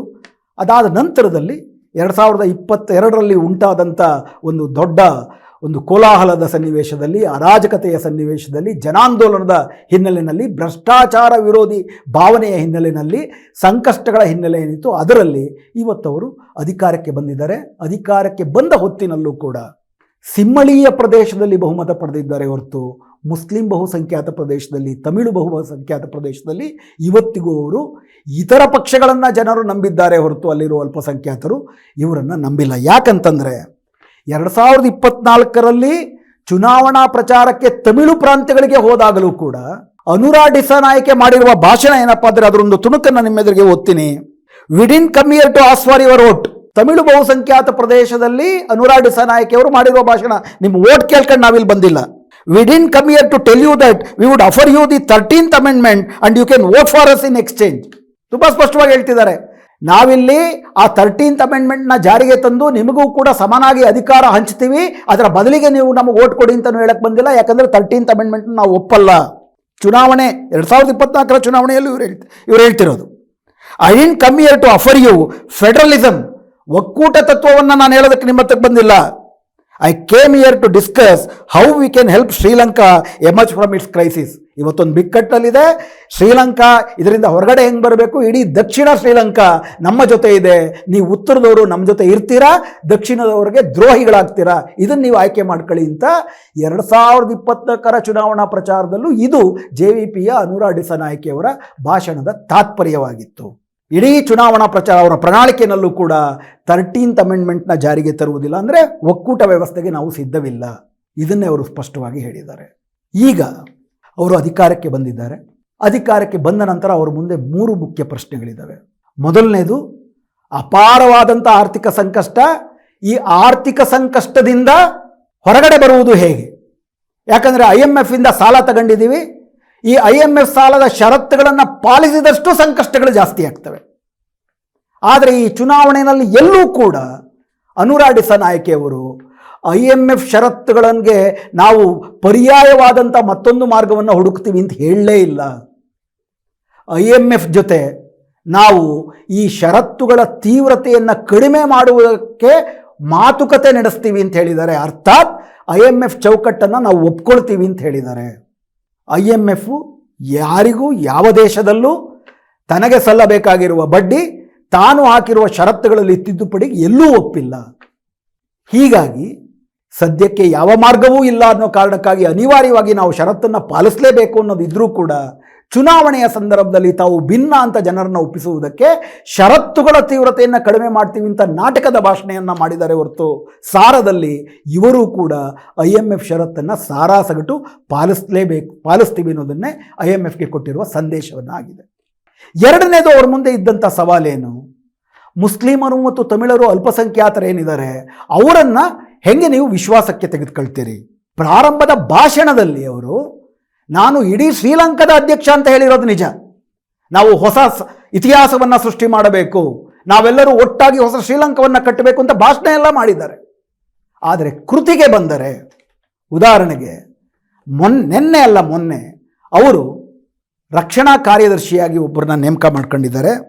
ಈ ರಕ್ಷಣಾ ಕಾರ್ಯದರ್ಶಿ 2009ರಲ್ಲಿ ಮುಳ್ಳಿವೈಕ್ಕಲ್ ಅನ್ನುವ ಹಳ್ಳಿನಲ್ಲಿ ನಡೆದಂಥ ನರಹತ್ಯೆಯ ಪ್ರಧಾನ ಸೂತ್ರಧಾರಿ. ನಾನು ಈಗಾಗಲೇ ಹೇಳಿದಾಗೆ ಮುಲ್ಲತ್ತೀವು ಅನ್ನುವಂಥದ್ದು LTTEಯ ಕೊನೆಯ ಸ್ಥಾವರ ಆಗಿತ್ತು. ಅದೊಂದು ಸುಮಾರು ಹಳ್ಳಿಗಳು ಇರುವಂತಹ ಪ್ರದೇಶ, ಸಾಮಾನ್ಯ ತಮಿಳರಿದ್ದರು. ಈ ಅಂತಿಮ ಯುದ್ಧದಲ್ಲಿ ಏನಿಲ್ಲ ಅಂದರೂ ಕೂಡ 10,000 ತಮಿಳು ಹೆಣ್ಣು ಮಕ್ಕಳು ಮತ್ತು ಯುವಕರನ್ನು ಬಲಿಯಾಕಿ ಆ ಮುಲ್ಲತ್ತೀವು ನರಹತ್ಯಾಕಾಂಡ ನಡೆದಿದೆ. ಇಡೀ ಅಲ್ಪಸಂಖ್ಯಾತರ ಮನಸ್ಸಿನಲ್ಲಿ ಆ ಮೊಲ್ಲೈವಿಳಕ್ಕು ಹತ್ಯಾಕಾಂಡ ಅನ್ನೋದು ಮೇ 18ಕ್ಕೆ ನಡೀತದು. 2009ರ ಮೇ 18. ಪ್ರತಿ 2000 ಮೇ 18 ಕೂಡ ಅದರ ನೆನಪಿನಲ್ಲಿ, ಆ ಘೋರ ಅತ್ಯಾಚಾರದ ನೆನಪಿನಲ್ಲಿ ತಮಿಳರು ಆ ದಿನವನ್ನು ಆಚರಿಸ್ತಾರೆ. ಅದಕ್ಕೆ ಕಾರಣನಾಗಿದ್ದಂಥ ಒಬ್ಬ ಸೇನಾಧಿಕಾರಿಯನ್ನು ಅನುರಾ ಡಿಸನಾಯಕೆ ಅವರು ತಮ್ಮ ರಕ್ಷಣಾ ಕಾರ್ಯದರ್ಶಿಯಾಗಿ ನೇಮಕ ಮಾಡಿಕೊಂಡಿದ್ದಾರೆ. ಇದರ ಮೂಲಕ ಯಾವ ರೀತಿಯಾದಂಥ ಒಂದು ಸಂದೇಶವನ್ನು ಕೊಡ್ತಿದ್ದಾರೆ. ಮೂರನೇದಾಗಿ ಗುಣಸಾರ ಅಂತ ಅಲ್ಲಿ ಒಬ್ಬ ಬೌದ್ಧ ಭಿಕ್ಕುವಿನ ವೇಷವನ್ನು ತೊಟ್ಟಿರುವ ಅತಿದೊಡ್ಡ ಉಗ್ರಗಾಮಿ ಮತ್ತು ಅತಿದೊಡ್ಡ ಭಯೋತ್ಪಾದಕ ಒಬ್ಬ, ಇಲ್ಲಿ ನಾವೇನು ಬಜರಂಗಿ ಹಿಂದುತ್ವವಾದಿಗಳು ಅಂತೀವಿ, ಕಗ್ಗೊಲೆ ಮಾಡುವುದಕ್ಕೆ ಕರೆ ಕೊಡುವಂಥವ್ರು, ಬಾಯಲ್ಲಿ ದ್ವೇಷ ಉಗುಳುವಂಥವ್ರು, ಅಂಥ ಒಬ್ಬ ಬೌದ್ಧ ಭಿಕ್ಕುವಿನ ಹೆಸರಿನಲ್ಲಿ ಗುಣಸಾರ ಅಂತ ಒಬ್ಬ ಇದ್ದಾನೆ. ಮುಸ್ಲಿಮರ ವಿರುದ್ಧ 3 ಹೊತ್ತು ಕೂಡ ದ್ವೇಷವನ್ನು ಬಿತ್ತಿ ಜನರನ್ನ, ಸಿಂಹಳೀಯರನ್ನ ಅವ್ರ ವಿರುದ್ಧ ನರಮೇಧ ಮಾಡುವುದಕ್ಕೆ ಕರೆ ಕೊಡ್ತಾರೆ. ಅಂಥ ಗುಣಸಾರನ ಜೊತೆ JVPಯ ನಾಯಕರು ನಿರಂತರ ಸಮಾಲೋಚನೆಯನ್ನು ಚುನಾವಣಾ ಪೂರ್ವವೂ ಮಾಡಿದ್ದಾರೆ, ಚುನಾವಣೆಯ ನಂತರವೂ ಮಾಡ್ತಾ ಇದ್ದಾರೆ. IMF ಜೊತೆ ರಾಜಿ ಮಾಡ್ಕೊಳ್ತಿದ್ದಾರೆ. ಸಿಂಹಳೀಯ ಉನ್ಮಾದವನ್ನು ಹೆಚ್ಚಿಸ್ತಾ ಇದ್ದಾರೆ, ಹೆಚ್ಚಿಸುವವರನ್ನ ಅಧಿಕಾರ ಸ್ಥಾನದಲ್ಲಿ ಕೊಡ್ತಾ ಇದ್ದಾರೆ. ಉಳಿದದ್ದು ಭ್ರಷ್ಟಾಚಾರಕ್ಕೆ ಸಂಬಂಧಪಟ್ಟಂತೆ ಕೆಲವು ದೊಡ್ಡ ನಾಯಕರುಗಳನ್ನ ಅರೆಸ್ಟ್ ಮಾಡ್ಬೋದು. ಯಾಕಂದರೆ ಈಗಾಗಲೇ ಡಿಸನಾಯಕೆಯವರು ಪ್ರಧಾನಿಯಾಗಿ, ರಾಷ್ಟ್ರಪತಿಯಾಗಿ ಪ್ರಮಾಣ ವಚನ ಸ್ವೀಕರಿಸಿದ ತಕ್ಷಣ ಗೋಟಬಾಯೆ ರಾಜಪಕ್ಸೆ ಅವರು ಭೂತಾನ್ಗೆ ಓಡೋಗಿದ್ದಾರೆ. ಒಂದಿಬ್ಬರನ್ನ ದೊಡ್ಡ ಮೀನುಗಳನ್ನು ಹಿಡಿದು ಜೈಲಿಗೆ ಹಾಕ್ಬೋದು. ಅದು ಜನರಿಗೆ ತಾತ್ಕಾಲಿಕ ರಿಲೀಫನ್ನು ತರುತ್ತೆ. ಮತ್ತು ಈ ಪಕ್ಷಕ್ಕೆ, ಜನತಾ ವಿಮುಕ್ತಿ ಪೆರಮುಣಕ್ಕೆ, ಈ ಹಳೆ ಸಂಸತ್ತೇನಿತ್ತು ಅದರಲ್ಲಿದ್ದಿದ್ದು 3 ಜನ ಸದಸ್ಯರು, ಒಟ್ಟು 225 ಸದಸ್ಯ ಬಲದ ಸಂಸತ್ತು, ಅದರಲ್ಲಿ 3 ಜನ ಸದಸ್ಯರಿದ್ದಿದ್ದು. ಈಗ ಆ ಸಂಸತ್ತನ್ನು ಡಿಸಾಲ್ವ್ ಮಾಡಿದ್ದಾರೆ. ನವೆಂಬರ್ 14ಕ್ಕೆ ಚುನಾವಣೆ ಇದೆ. ಈ ನವೆಂಬರ್ 14ರಲ್ಲಿ 225ರಲ್ಲಿ 113ಕ್ಕಿಂತ ಜಾಸ್ತಿ ಸದಸ್ಯರು JVPನವರು ಆಯ್ಕೆಯಾದರೆ JVPಯ ತೀರ್ಮಾನಗಳೇ ಅಧಿಕಾರಕ್ಕೆ ಬರುವಂತಹ, ಆಚರಣೆಗೆ ಬರುವಂತಹ ಸರ್ಕಾರ ಸೃಷ್ಟಿಯಾಗುತ್ತೆ. ಇಲ್ಲ ಅಂದರೆ ಅಧ್ಯಕ್ಷ JVP ಅವರು ಇರ್ತಾರೆ, ಸಂಸತ್ತು ಬೇರೆ ಪಕ್ಷದ್ದಾಗುತ್ತೆ, ಅದು ನಿರಂತರವಾದಂಥ ಸಂಘರ್ಷಕ್ಕೂ ಏರ್ಪಡುತ್ತೆ. ಹೀಗಾಗಿ ಸಿಂಹಳೀಯರು ಪ್ರಧಾನವಾಗಿರುವ ಪ್ರದೇಶದಲ್ಲಿ ಇದೇ ರಾಜಕಾರಣವನ್ನು ಮುಂದುವರಿಸಿ ಹೆಚ್ಚಿನ ಒಂದು ಸದಸ್ಯ ಬಲ ಪಡ್ಕೊಳ್ಳೇಬೇಕಾದಂಥ ತುರ್ತು ಕೂಡ ಇದೆ. ಅಥವಾ ನವೆಂಬರ್ 14 ಆದ ನಂತರವೂ ಕೂಡ ಅದು ಪ್ರಾರಂಭ ಆದರೂ ಕೂಡ ಆಗ್ಬೋದು. ಇದು ಮೇಲ್ನೋಟಕ್ಕೆ ಶ್ರೀಲಂಕಾದ ವರದಿನಲ್ಲಿ ಅಲ್ಲಿ ಒಬ್ಬರು ಮಾರ್ಕ್ಸ್ವಾದಿ ಕೆಂಬಣ್ಣದ ಬಾವುಟವನ್ನು ಉಳ್ಳವರು ಅಧ್ಯಕ್ಷರಾದರು ಅನ್ನುವ ಒಂದು ಏನು ಹುಸಿ ಸಂತೋಷದ ಹಿಂದಿರಬಹುದಾದಂಥ ವಾಸ್ತವ ಸತ್ಯಗಳು. ಶ್ರೀಲಂಕಾ, ಭಾರತವೂ ಅಷ್ಟೇ, ಇನ್ನು ಹಲವಾರು ಬಿಕ್ಕಟ್ಟುಗಳನ್ನು ಹಾದು ಹೋಗುವ ಪರಿಸ್ಥಿತಿನಲ್ಲೇ ಇದೆ. ಯಾಕಂದರೆ ಇವತ್ತು ಅಧ್ಯಕ್ಷರಾಗಿರುವ ಜನತಾ ವಿಮುಕ್ತಿ ಪೆರಮುಣದ ರಾಜಕೀಯದವರು ಕೂಡ ಪ್ರಧಾನವಾಗಿ ಈ ಹಿಂದಿನ 71ರ ಪೂರ್ವದ ಸಮಾಜವಾದಿ ಜನತಾ ವಿಮುಕ್ತಿ ಪೆರಮುಣದ ಇತಿಹಾಸವನ್ನು ಹೊಂದಿರುವವರಲ್ಲ. ಸಿಂಹಳೀಯ ಉನ್ಮಾದ ಹಾಗೂ IMFನೊಂದಿಗೆ ಚೌಕಾಸಿ, ಈ ಸುಧಾರಣವಾದಿ ಮತ್ತು ರಾಷ್ಟ್ರೋನ್ಮಾದಿ ರಾಜಕಾರಣವೇ ಈ JVPಯ ರಾಜಕಾರಣಿಯಾಗಿಯೂ ತಕ್ಷಣಕ್ಕೆ ಎದ್ದು ಕಾಣ್ತಾ ಇದೆ. ನೋಡಬೇಕಾಗುತ್ತೆ ಇನ್ನು ಏನೇನಾಗುತ್ತೆ ಅಂತ. ಇದರ ಜೊತೆಗೆ ಶ್ರೀಲಂಕಾದಲ್ಲಿ ಕಳೆದ ಹಲವಾರು ವರ್ಷಗಳಲ್ಲಿ ಶ್ರೀಲಂಕಾ ಅನ್ನುವುದು ಭಾರತ ಮತ್ತು ಚೀನಾದ ಪ್ರಭಾವವನ್ನು ವಿಸ್ತರಿಸುವ ಒಂದು ದೊಡ್ಡ ವಲಯವಾಗಿದೆ. ಶ್ರೀಲಂಕಾದ ಆರ್ಥಿಕತೆಯಲ್ಲಿ ಚೀನಾ ವಿಶೇಷವಾಗಿ, ಚೀನಾ ಬರೀ ಶ್ರೀಲಂಕಾದಲ್ಲ, ಎಲ್ಲ ಬಡ ರಾಷ್ಟ್ರಗಳಲ್ಲೂ ಕೂಡ ದೊಡ್ಡ ಮಟ್ಟದಲ್ಲಿ ಮೂಲಭೂತ ಸೌಕರ್ಯಗಳಲ್ಲಿ ಹೂಡಿಕೆಯನ್ನು ಮಾಡುತ್ತಾ ತನ್ನ ಪ್ರಭಾವವನ್ನು ವಿಸ್ತರಿಸ್ತಾ ಇದೆ. ಅದಕ್ಕೆ ಪೈಪೋಟಿನಲ್ಲಿ ಭಾರತ ಮಾಡುವುದಕ್ಕೆ ಶ್ರೀಲಂಕಾದಲ್ಲಿ ಪ್ರಯತ್ನಿಸಿದ್ರು ಕೂಡ ಭಾರತದ ಪ್ರಧಾನವಾದ ಉದ್ದೇಶ ಅದಾನಿಗೆ ಹೆಚ್ಚುವರಿ ಲಾಭ ಮಾಡಿಕೊಡೋದೇ ಆಗಿತ್ತು. ಅದರ ಭಾಗವಾಗಿಯೇ ಅಲ್ಲಿ ಕೊಲಂಬೋದಲ್ಲಿ ಇತ್ಯಾದಿ ಕಡೆ ಅದಾನಿಯವರ ಎಲೆಕ್ಟ್ರಿಕ್ ಪವರ್ ಸ್ಟೇಷನ್ಗಳಿಗೆ ಎಲ್ಲ ಬಗೆಯ ಮಾನವ ಹಕ್ಕುಗಳು ಇತ್ಯಾದಿ ನಿಯಮಗಳನ್ನು ಉಲ್ಲಂಘಿಸಿ ಹೆಚ್ಚಿನ ಲಾಭವನ್ನು ಮಾಡಿಕೊಟ್ಟಿದ್ದಾರೆ ಅನ್ನೋದು ಸುಪ್ರೀಂ ಕೋರ್ಟಲ್ಲೇ ಶ್ರೀಲಂಕಾದ ನಾಗರಿಕ ಸಮಾಜ ಕೇಸುಗಳನ್ನ ಹಾಕುವಂಥ ಪರಿಸ್ಥಿತಿಗೆ ತಂದಿಟ್ಟಿದ್ದಾರೆ. ಇದರಲ್ಲಿ ಈ ಪ್ರಾದೇಶಿಕ ಸೌತ್ ಏಷ್ಯಾ, ದಕ್ಷಿಣ ಏಷ್ಯಾದ ಪ್ರಾದೇಶಿಕ ರಾಜಕಾರಣದಲ್ಲಿ ಬಾಂಗ್ಲಾದೇಶದಂತೆ ಶ್ರೀಲಂಕಾವೂ ಕೂಡ ನಿಧಾನಕ್ಕೆ ಚೀನಾದ ಪ್ರಭಾವವನ್ನೇ ಮುಂದುವರಿಸುವಂತಹ ಸಾಧ್ಯತೆಯೂ ಇದೆ. ಈ ಹಿನ್ನೆಲೆಯಲ್ಲಿ ಮೋದಿ ಚುನಾವಣಾ ಪ್ರಚಾರದಲ್ಲಿ ನಿಮಗೆ ಜ್ಞಾಪಕ ಇರ್ಬೋದು, ಕಚ್ಚೆತ್ತೀವು ದ್ವೀಪವನ್ನು ನಮಗೆ ಸೇರಬೇಕಾಗಿತ್ತು, ಅದನ್ನು ಕರುಣಾನಿಧಿಯವರು ಕೊಟ್ಬಿಟ್ರು ಶ್ರೀಲಂಕಾಗೆ ಅಂತೆಲ್ಲ ಹೇಳಿದ್ದನ್ನು ನೀವು ಗಮನಿಸಿರ್ಬೋದು. ಈ ಕಚ್ಚೆತ್ತೀವು ವಿಷಯದ ಬಗ್ಗೆನೇ ಇದೇ ಅನುರ ಡಿಸನಾಯ್ಕೆಯವರೇ ದೊಡ್ಡ ಮಟ್ಟದಲ್ಲಿ ಭಾರತದ ವಿರುದ್ಧ ಹೇಳಿಕೆಯನ್ನು ಕೊಟ್ಟಿದ್ದರು ಅನ್ನೋದು ನಾವು ಮರಿಬಾರದು. ಜೊತೆಗೂಡಿ ಭ್ರಾತೃತ್ವದಿಂದ ಬದುಕುವ ರಾಜಕಾರಣ ಇದ್ದರೆ, ಒಳಗೂ ಹೊರಗೂ ಇದ್ದರೆ ಮಾತ್ರ ಒಂದು ವಿಶ್ವಶಾಂತಿ ಮತ್ತು ಸರ್ವರ ಅಭಿವೃದ್ಧಿ ಆಗುತ್ತೆ. ದ್ವೇಷದ ಹೆಸರಿನಲ್ಲಿ, ಅಂತಾರಾಷ್ಟ್ರೀಯ ಮಾರ್ವಾಡಿಗಳ ಜೊತೆ ಚೌಕಾಸಿ ಮಾಡಿಕೊಳ್ಳೋ ಹೆಸರಲ್ಲಿ, ಭ್ರಷ್ಟಾಚಾರದ ಜೊತೆಗೆ ಬರೀ ನೆಪ ಮಾತ್ರದ ಒಂದು ದಮನವನ್ನು ಮಾತ್ರ ಮಾಡ್ತಾ, ಕೆಂಬಣ್ಣವನ್ನು ಕೆಂಬಾವುಟವನ್ನು ಜನರಿಗೆ ಮೋಸ ಮಾಡುವುದಕ್ಕೆ ಮಾತ್ರ ಇಟ್ಟರೆ ಶ್ರೀಲಂಕಾ ಮತ್ತೆ ಮೋಸ ಹೋಗುವ ಸಾಧ್ಯತೆಯೇ ಜಾಸ್ತಿ. ಸದ್ಯಕ್ಕೆ ಶ್ರೀಲಂಕಾದ ಜನ ತಮಗೆ ಅನ್ಯಾಯ ಮಾಡುವವರ ವಿರುದ್ಧ ದೊಡ್ಡ ಪಾಠವನ್ನು ಕಲಿಸಿದ್ದಾರೆ. ಅದು SLP ಇರ್ಬೋದು, UNP ಇರ್ಬೋದು. ಆದರೆ ಆಯ್ಕೆ ಮಾಡಿಕೊಂಡಿರುವಂತಹ ಅಧ್ಯಕ್ಷ ಅವರ ಆಶಯಗಳಿಗೆ ತಕ್ಕನಾಗಿ ಇರ್ತಾರಾ ಅನ್ನುವ ಪ್ರಶ್ನೆ ಇನ್ನೂ ಕೂಡ ಪ್ರಶ್ನೆಯಾಗಿಯೇ ಮುಂದೆ ಇದೆ ಅನ್ನೋದನ್ನು ನಾವು ಮರಿಬಾರ್ದು ಅಂತ ಹೇಳ್ತಾ ಇವತ್ತಿನ ಈ ಸಂಚಿಕೆಯನ್ನು ಇಲ್ಲಿಗೆ ಮುಗಿಸ್ತೀನಿ. ನಮಸ್ಕಾರ.